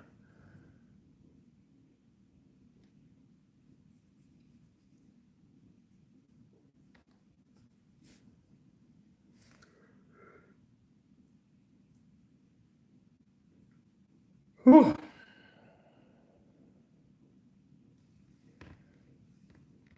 There it begins.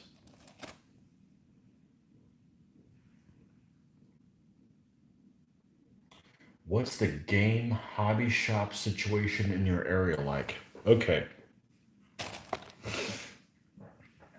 If you're into historical stuff, you're screwed in a nutshell. But that's been the case for a while. So there's a comic book store here in town that has some game stuff like board games, things like that. They may have some Games Workshop stuff, but not a whole lot of stuff of that. They used to do tournaments and things like that. Um, there's another place that also has board game stuff, and they do the mad. All right. So I don't have a problem with playing miniatures of any kind. I've never played Warhammer, but I wouldn't be opposed to playing it.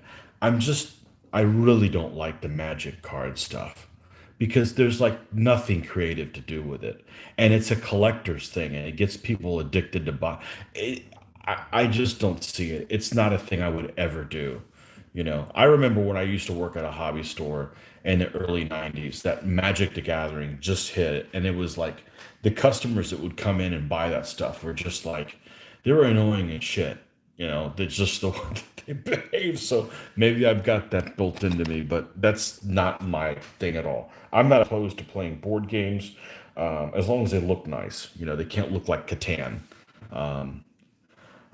That's the board game I always like to pull out that I detest how it looks. I'm not opposed to board games. I just don't like collector type stuff, So, but they have a game area there as well. The way they work it is they charge people to game, but then it's like if you go there a game. I've never gone. I've just looked at what their policy stuff is. It's like say $10 to game, but then you use that $10 in credit to buy sodas or chips or merchandise there. So it's like they force you to spend $10 on, so you're not just a mooch there, which I get. That's probably that's probably a good thing, but and they play role playing games and that kind of stuff there as well. Again, I'm not opposed to playing role playing games, but I want to play on one of those dry erase mats with little figures for where you are, so you could see the distance between you. Other than, is that the only two places that we have? I think so, that have survived. And survived is kind of a stretch, you know. Um, but I don't go to go. I don't go to game those either one of those two places because you know they don't really cater to the stuff that we did. We did run a game at a pub. We actually have a really cute looking pub. It's like a very family friendly place. But um, and we went there on a weekend. I think the girls were out of town. Like, let's go and do a game at the pub. And nobody stopped by and looked at our stuff. I'm like, what? I mean, they have board games and stuff there for other people to play. And like, nobody like looked at our miniatures and asked like, hey, what are you guys doing? This looks really cool. Nothing. I'm like, okay, well, there's no hope for the human race. So, you know, that's why I just realized, you know what, we're gonna do our games on the computer. We'll film them. We need people all over the world really to find our little niche thing that it is. I'm not going to get discouraged, but I'm not going to go out of my way and try to recruit people when there aren't any to be found. So, but yeah, really pretty much just those two stores. And like for instance, both of the stores have Games Workshop stuff supposedly. They both have extreme problems restocking them. So like I went to one and it was like they didn't have any paint, and like, well, you know when you're gonna get it? No. Oh, you got you. I think I asked about, do you have tufts? I wanted to get more tufts. That was low on because they have army painter stuff there as well. And the guy's like, I don't know if we have any tufts. So I went back there and looked. I'm like, no, you guys don't. They'd be here. Oh, okay. So like, I already know more about the store than the guy working there, but that happens a lot in this day and age. So yeah, our situation kind of sucks, but that's pretty much the same everywhere else. Hobby stuff isn't really big in Florida. There's just too many other things to do, I guess. But I worked at one in the early '90s, and things were already kind of on their way out. Anyways, you'd have people that would mail order things.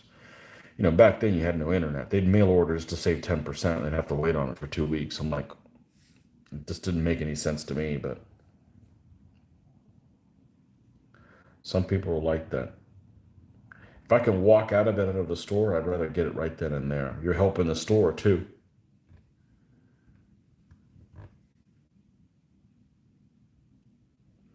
So that's our situation. So they have a reasonable amount of board games. And I've played some board games that are really fun. I mean, but they all involve like conquest and stuff like that.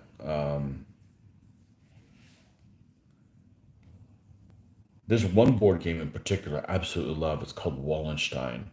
And it's kind of a combination of many different things. And it uses blocks for it. But the coolest thing about it is you you have to build and produce and tax and all that kind of stuff, and go into combat and things like that. But you don't know what order the phases are going to come up in. So like the combat might come first, and then you collect taxes, but and then you can move. So it's just there's a lot of things you can't control, and the way combat works is this little tower where you take your blocks and you throw them in the tower along with your opponents, and whatever comes out of the bottom matches up to fight each other. So like if I'm red and the other guy's blue, you grab all the red and blue ones together and you plop them in a tower, and some of them are going to fall or stay inside, and some of them come out. The ones that come out are the ones that really fought in there, and then you just match them up. They knock each other out one by one, and whoever's left over is left in that zone. Well, what that means is later on you can attack again, and some of your other guys come back and actually help you. So that's a really, really interesting mechanic that game has. There's a sister game to that game called, it's a Japanese themed game. I believe it's called, I don't want to say it's called Shogun, but I think it is called Shogun, kind of a generic name for that game, but it's as well. But the Wallenstein map is more, it's less banana shaped, so there's more, it's easier for people to interact with other people, and get in your way. But that's a great board game. That's a great board game.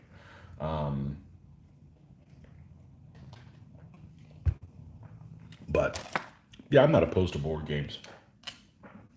And then there's some that have a mechanics that I hate. I hate games that you have to backstab people.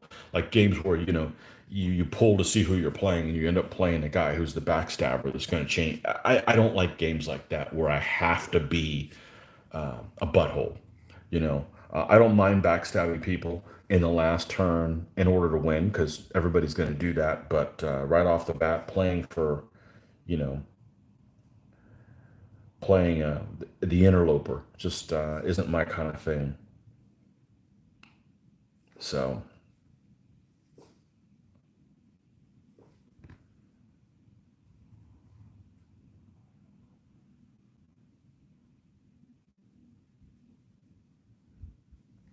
we got a guy here in town who has a shitload of games, not like Rick, but close.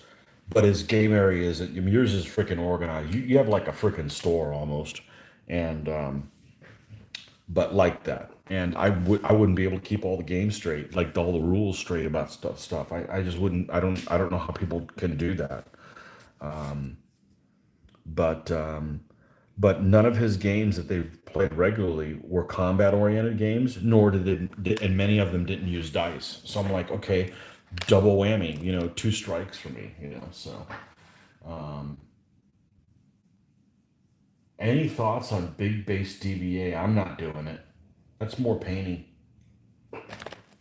I'm just soon playing another army. You got to do what people in your area do. So if I started playing DBA and everybody did big base, I guess I got to do it. I just like, what's my thoughts on playing DBA in 28 millimeter? Nobody in Florida plays DBA in 28 millimeters, so why should I get into it? Now, if everybody played in 28 millimeter, I'd be like, okay, well, I wouldn't have gotten into it. I didn't grow up doing 28s, so I've never played Warhammer.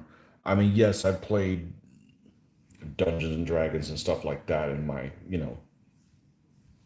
early teens, but we never used miniatures and stuff like that. So I don't have that ingrained into my the way I play, that's the scale that I use. So, and really 15 wasn't my scale either. It just kind of happened, but you kind of have to you have to play the game that the scale that everybody else already is doing, or the game that somebody's already doing, or you're going to end up having to supply everything for both sides. And that's how my gaming had been in the past before I got involved in DBA. So I really have no interest in doing that, supplying everything for both sides, because then the other problem is that then everybody's using your stuff, and some people just don't take care of your things.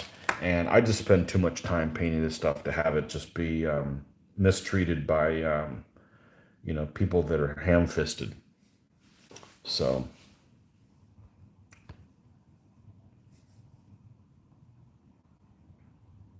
but that's me. But yeah, there's no gaming. I mean, even man, I miss the freaking early '90s when we used to go to Tampa. We'd get in a car and we'd take like a 2-hour road trip, just to go to a store and see what they had there to buy. It was like an adventure in and of itself. I miss those days, but now stores don't have anything. Well, the stores don't exist and they don't have anything. So that was just a fun thing to do, to go get the guys in the car and let's go on a hobby trip.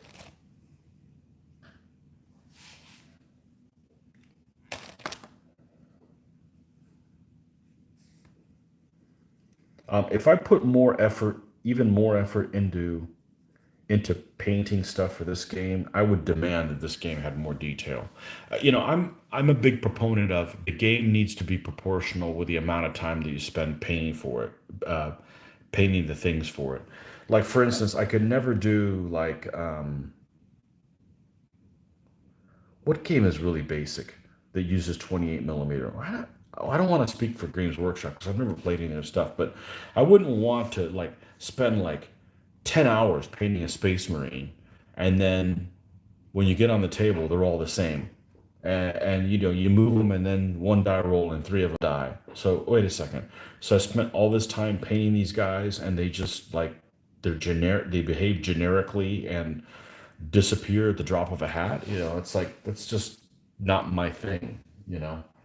So, um,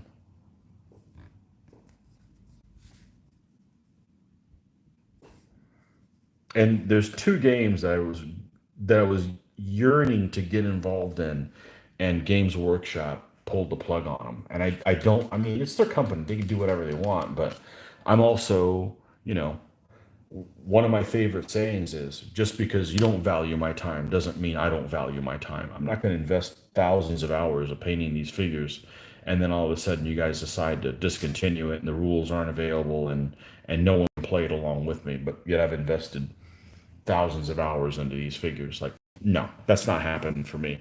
And those two games were Metal War, which was like a sailing ship game, and with the fantasy thing, and then their Car Wars game. What was it called?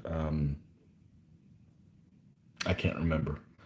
Both of these were like early '90s, and they just disappeared. They both looked really cool, and Yeah, I'm not interested in playing a game where they can just we're not going to support this anymore, and the people just move somewhere else and don't play it anymore.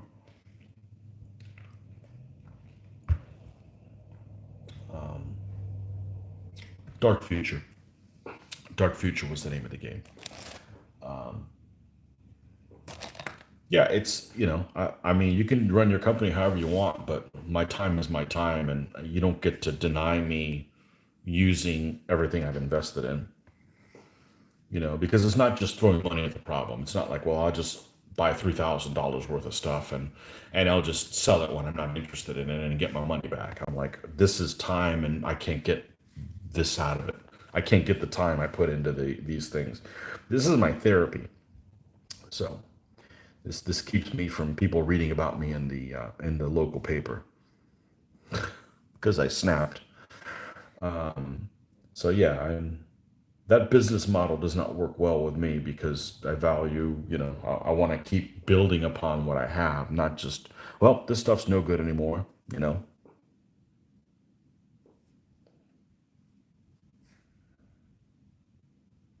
Does that answer your question? But yeah,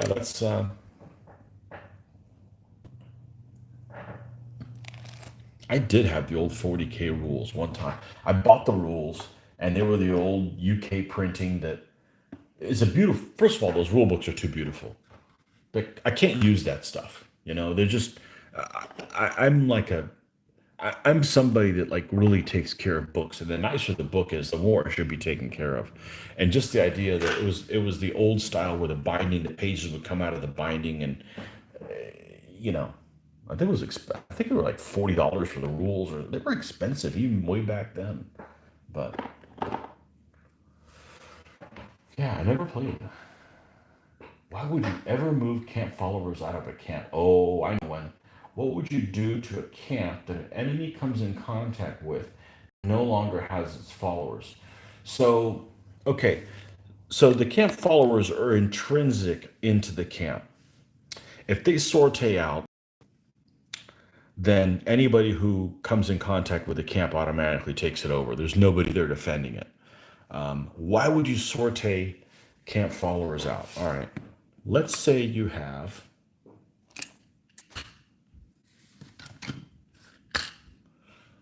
well, we're going to have to use things that aren't shaped like what they are. Let's say you had somebody that, no, I got stands.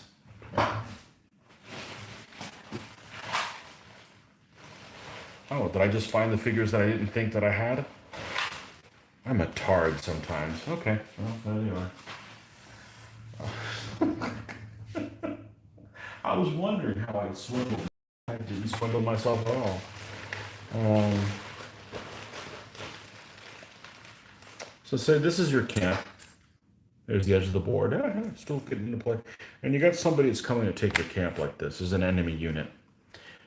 So he's on his way to the camp, and you have this other unit that you throw over here to go into combat with him, and they mix it up, and your camp followers can sortie out and then come in here and close the door on them. So you get a closed door. Now the camp followers are like really crappy combat wise, but anybody that closes the door or provides an overlap is just as good. It doesn't matter whether it's a knight general that's providing the overlap, or or the camp followers. That's really the reason you would do that. So to close the gate on a unit near camp in contact. Exactly. I couldn't have said it better myself. Yeah, that's where you want to do it. I have seen it done once, maybe twice, maybe, and that's a big stretch. But other than that, no. And I don't paint camp followers because if I need to sortie them out, I can just use an empty stand. Because they don't make enough civilian figures that are interesting for them all. And I don't want to paint, camp followers for every single army. I have a hard time getting excited about painting a camp for every army, much less camp followers. So, seen it twice, yeah.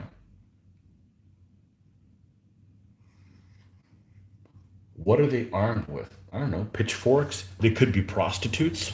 They could be they could be some really funny stuff. You could have a humorous you could have a humorous thing. So um, you've seen hordes used. Yeah, it's just a filler thing. The other thing I don't like about painting actual camp followers, I don't know if you've noticed, most of my camps are out of scale with the army. Okay, I'm using 15 millimeter figures, but I'm using this fantasy scaled castle that doesn't have a scale, and if it did, it'd probably be close to 2 millimeter. So, what size are the camp followers? Should I make them 15s or twos or sixes or So it's just better they're intrinsically in there, and this isn't a camp because it's not really a mobile thing, but I like using a camp as something that kind of gives appeal or the how do you say ambiance of the army to go along with it. So this is the one I use for my Burgundians and especially my Germans. I painted it for the Germans. So it definitely has a Germanic look to that. But yeah, they could be any kind of thing. Um, they could be a priest, a prostitute, anything. It's just a but they don't make all kinds of different figures for that. Like, my Asian armies. Well, it's difficult to find camp followers that are Asian, or like maybe I've got Chinese ones, but I want a Japanese one. It's just more stuff to paint. I'd rather just move on to the next army, especially if it's a unit that doesn't really get used. You know, is that a Falcon figure? Which one? This one? What else did I pull out recently? No, this is these guys are Merlaton. These guys are Merlaton. I do have some Falcon figures around here somewhere. I've got some Falcon figures for some Poles, and I've got some Japanese that are Falcon. I've got my Karij have some Falcon figures in them. They made some nice things. I'm glad I picked them up when I did because that guy disappeared. I don't think he's been seen at a convention, and I think he was having some health issues. Someone in his family, I'm not sure if it was him, but he came to Florida one time, and I bought like one pack of. He had just come up with some like Middle Eastern figures, and I bought a pack of them, and I'm glad I did because I'd never seen him again. So sometimes you need to buy things while you can, or they're not available anymore. But yeah, I have some Falcon stuff.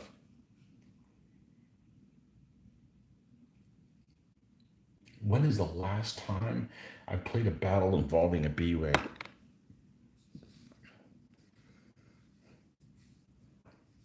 think the last time I saw one was when Scott put one down and decided to defend it with his spear general, and it got taken and he lost the game. Although I don't think I fought him in that one. I may have. It was either him or Mitch. I don't know. Um, a lot of people don't like the BUA rules because they're really out of scale time wise with the rest of the game. In other words, to take a built up area would not be the same time as a regular turn. And I get it. It's just something else to do.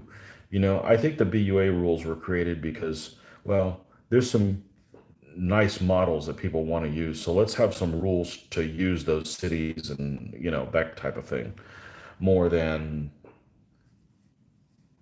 anything else. So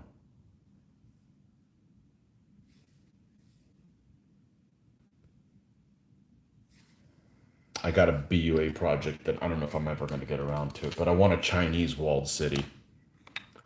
And I've got the beginnings of one, but it involves a lot of, it's not compulsory. It can be compulsory, but it's a compulsory. Terrain type if you choose it, but you could just choose plow instead. Um, yeah, I love that B-way with the removable buildings as well. Yeah, yeah, that was the. Those are some beautiful buildings too by Timecast, I believe. Timecast makes some just gorgeous buildings. Um, of course, they're solid. It's just for looks, but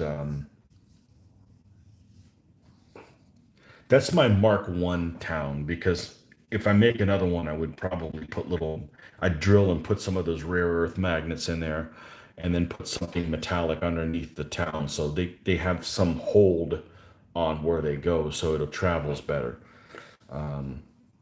But yeah, I like that little, I guess it's an Anglo-Saxon village. I could do the same with the Russians. I've got some Russian villages with, hay type roofs on them and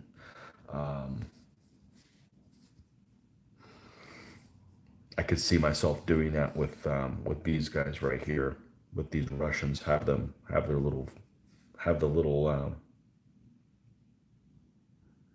town that they have.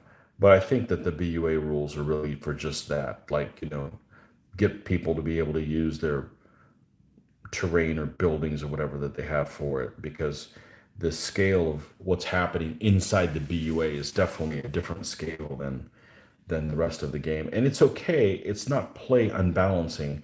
Just like littoral landings are stupid. I've mentioned it before. They're just ridiculous. They wouldn't happen like that. But they're not broken from a play balance standpoint. They add another neat little wrinkle of how an army can behave. Just like when you put a river down.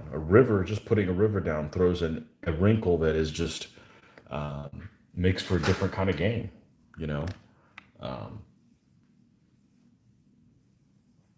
yeah. I gotta use the little boy's room. I will be right back. If I don't get this guy finished tonight, it's gonna be pretty close.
Guess I could have just worn a diaper, but I'm not that old. Andy Mack, welcome, welcome. Okay, so let's see what we got left on this guy to do. He is mostly done. He is mostly nearly done. You see that shine that shield has? That will all go away once you do the dull coat. When I first used these shield decals, I'm like, oh no, I don't like how these turn out at all. But they they turned out okay. Um, I don't think I will buy them again and use them in another army. Remember, I'm doing them in 15s. They just the problem with the shield decals is that by using the shield decal, it takes away one of the things that I enjoy doing the most. It's almost like saying, well, you can pay money and then someone else can go on vacation for you so that you can stay here and work. Well, no, what I like to do is to go to the vacation part. You know, so it's a little like that. They are beautiful, but the fact that they're not water slide decals is really kind of you can't adjust them at all. Um, but they are beautiful. But I enjoy painting shields. I mean, yes, I wouldn't be able to paint intricate stuff like that, but neither could the people. Unless you've hired Michelangelo. The guys that painted the shields in that time didn't have the kind of brushwork to be able to do this. So, not poo-pooing the shields, just I wish they were applied in a different way. Um, and I love doing shields. I really, really do. So I don't think I will get them for a different army. I got them for these because they're really intricate, and I figured, oh well, they're beautiful figures with beautiful shields. Look, I look nice, but I yeah, I wish they were water slide decals. I really wish they were, because then you could put your microsol and move them around, or that sort of thing. But yeah, they'll turn out just fine. And the flags are really weird because the flags you have to put like a real piece of paper in between them. So I've got one here that I've already added a dull coat to.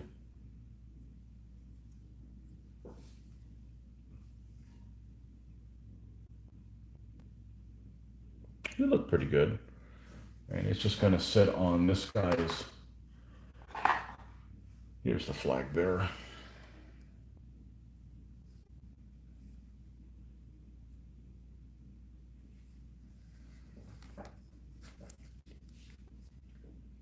You know, but they're really weird. Um, you have to put them on a regular piece of paper, and then put water over it, but you don't want to get too much water because then it'll go underneath where the actual paper is and make it soggy. So it wasn't. It was just. It's just extra challenging for somebody who's experienced in doing this kind of stuff. It's really weird. Um, so the gloss clear coat. Um, if you looked at it under a microscope, it coats everything well, so it protects everything from dust and everything. And of course, you want it flat so the shine doesn't interfere with you. But that's what I understand is the gloss gets everywhere and makes everything smooth. If you looked under a microscope at a flat finish, it would look like uh,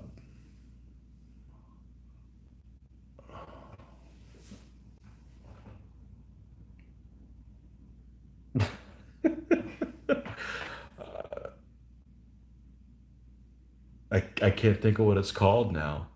Um, yeah, it would look like wow, it would look very rough. Sandpaper is the word I'm thinking of. Good Lord, drink. It would look like sandpaper. It would have all kinds of little valleys and everything, and the gloss is just a smooth finish. So you want to put that down, and that seals everything. If you're doing decals, okay, like if you're doing decals on this, even more steps. Yeah, you gloss coat everything so the decal's totally smooth where it goes down. Then you put microsol or microset down. I forget which one it is. The one that smells like vinegar. You put that one down for it to apply.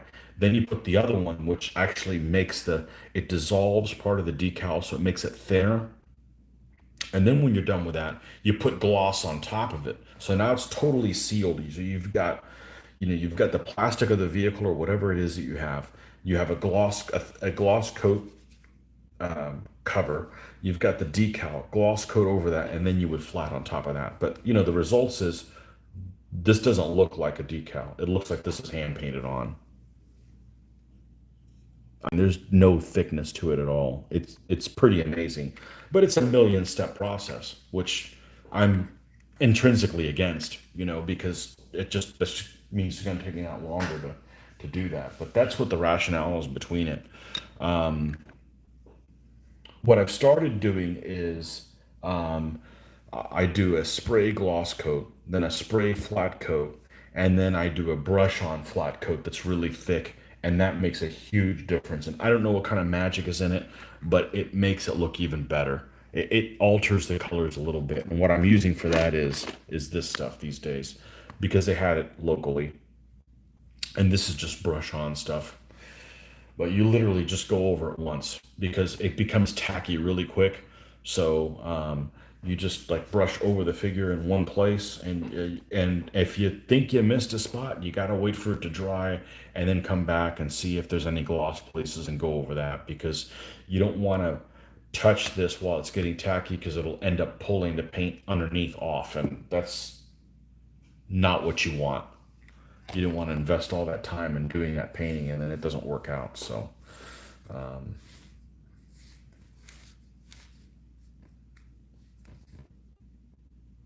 yeah, it's a multi-step process. But the people that do vehicles and stuff like that, I mean, with the new way of doing vehicles with the dusting and using powders and chipping, it's like a million step process. So yeah, I'm not doing vehicles that way with all of that extra detail because they're just wargaming things to begin with. And yeah, I want them to look better than your average wargaming thing, but you can just take too far. I'm not doing tanks on 1/35th scale anymore. You know, I've done that, and not going back there.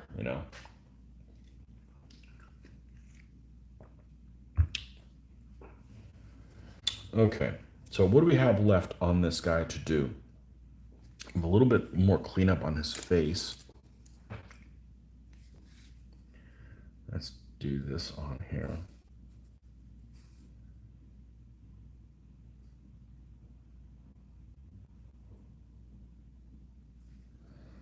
This guy has sleeves and armor on himself, and there's a little bit of a shirt going underneath there. So we're gonna stick with that white theme and do that as well on there.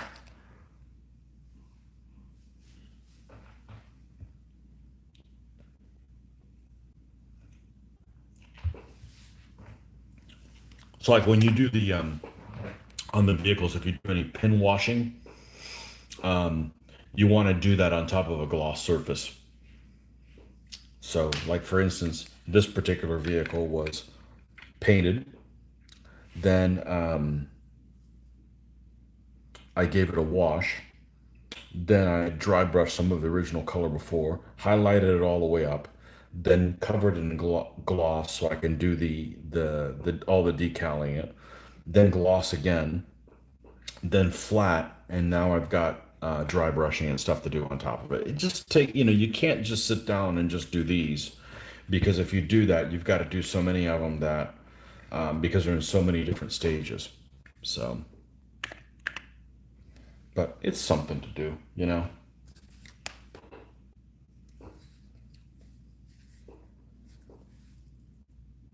But when you go and you look at somebody's stuff, it's like, man, I really like the way that guy painted. That guy took for freaking ever.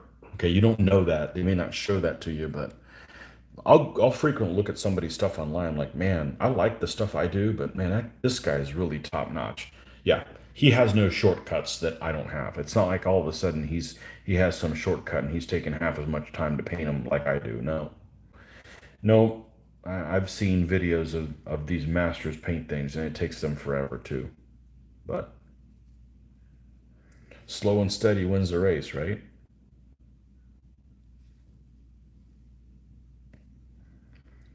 But I, for one, cannot assembly line paint anymore. I get bored. It just, you sit down for one painting session. What do you do? Well, I painted all the pants. Okay. You come back the next day, I did all the shirts. So it's like a month before you see any results. And then you see the whole unit at once. I would rather see results every day or every other day just to kind of keep myself positive reinforcement. It just doesn't work for me.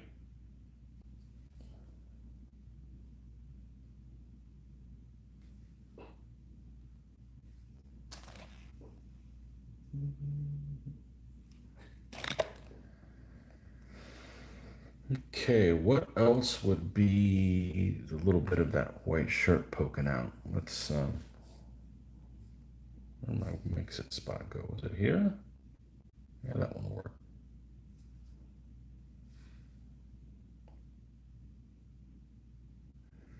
So when I first started wargaming in the early 90s, I didn't seal anything. We were doing ships and I just painted them and sometimes the paint would come off. I didn't prime them. I certainly didn't wash anything before I used it, which I really don't do that anyways. My figures don't wash. What is it? It's 10 o'clock. Okay, I'm not going to finish this guy, but I do want to get to the one thing that I brought up yesterday, and I wasn't able to because I was an idiot and didn't notice that my figures were right here. The lighting isn't great down here, so and I usually use my phone as a flashlight, and right now it's operating as a video camera, so can't really do that. Let me put this away, and I will show you some of the size comparisons on some of these things because there's some really extreme ones that I came across the other day when I was putting this army together. Okay, Skylab, have a good weekend, dude. I still got to get through Friday, and I really don't like Fridays. I'm burned out by Friday, and nobody wants to do anything, and All right, so we've got these figures here, a couple different manufacturers, and I'll show you some extreme examples. I was talking about Merlaton figures and how they were pretty darn big. Um, I don't want to give away who these guys are, although a lot of this stuff is pretty much just generic for different stuff. And these guys may not be the next ones, but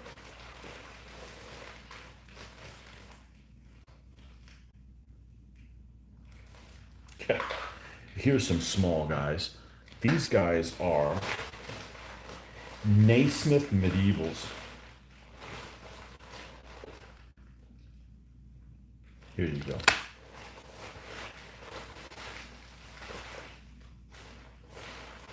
And then let me find one of these knights that's really small. Yeah, these guys.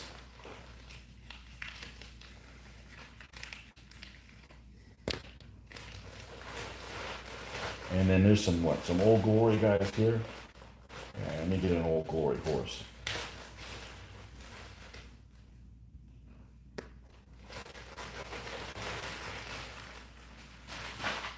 And no, don't even try to guess what the army this is, because if you guess it right, I'm still not going to tell you what it is.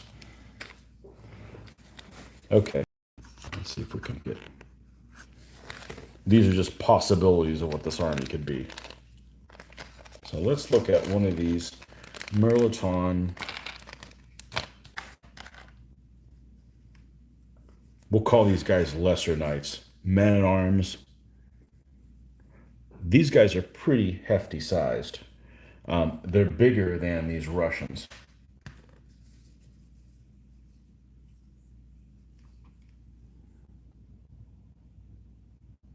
Maybe it doesn't look like it here, but they're pretty big guys. Um,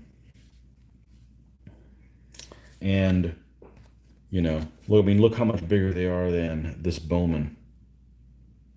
I mean, significantly bigger. But this guy's also very minuscule. But I have no problems using this guy in an army. He's just a smaller guy, you know. It is what it is. Now look at these knights. These are knights that are by tabletop games. They're now being carried by a company that used to be called 15 millimeter company.uk, and now it's Alternative Armies. But you know, here is a guy on a horse. Look at the difference of the horse size. I mean, it's like massive. But now, would I put these guys in the same stand? Yeah, I probably could get away with it. I'd probably be okay. So I'm going to use a mixture of different things for this project. And yeah, this is an old glory horse that's got chainmail on him, which you don't see those very often. You see those in like the Crusades period. No, it's not going to be a Crusades army. Chillax. Um, Mitch has already got two Crusade armies, so there's no point in doing that. I want you to be on a game show called Name That Figure, where you're presented with a lineup of miniatures and you guess the manufacturer and nationality. The more you guess right, the more dollars won. But I don't know jack shit about 28 millimeter or 10 millimeter. Mine's just 15, and there's a lot of figures in 15s. I don't know what they look like. Um, Irregular. I know a lot of irregular figures. They don't have pictures of them online. How am I supposed to know what they look like? Lancashire. There's a company called Lancashire Games, and the stuff I've seen there is they're pretty awful looking, certainly by today's standards. But I don't know what they look like.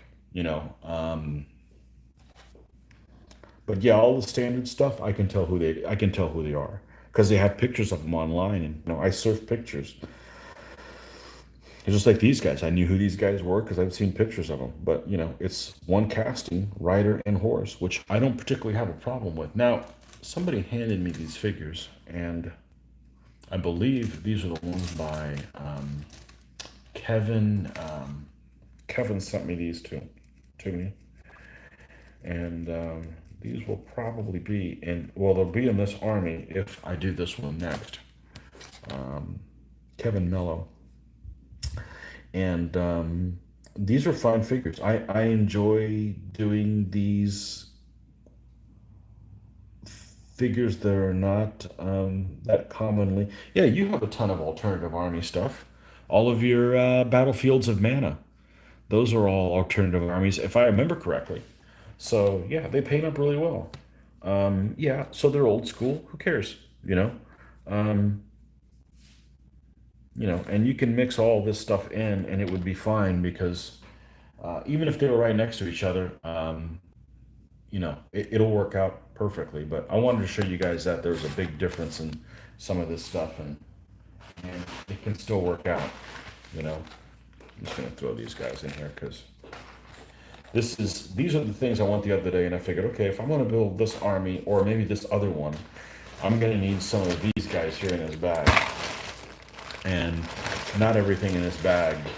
This is more than what makes up the army, but these are all possibilities, so I don't have to sort through everything I have, just through this stuff when the time comes. So that will be cool. Hopefully that'll be the next army I do because it will be it will be a hoot to play. Let's put it that way. Because of the dialogue I get to use. Let's put it that way. Maybe not the most exciting troop wise, but dialogue wise, absolutely.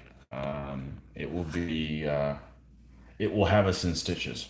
But anyhow, until next time, thanks for stopping by. And yeah, we went over 2.5 hours. I had no intention to do that. So excellent. Good use for a Thursday. All right, folks. Well, we'll see you guys next time. Thanks for stopping by. Happy painting, happy gaming. Bye bye.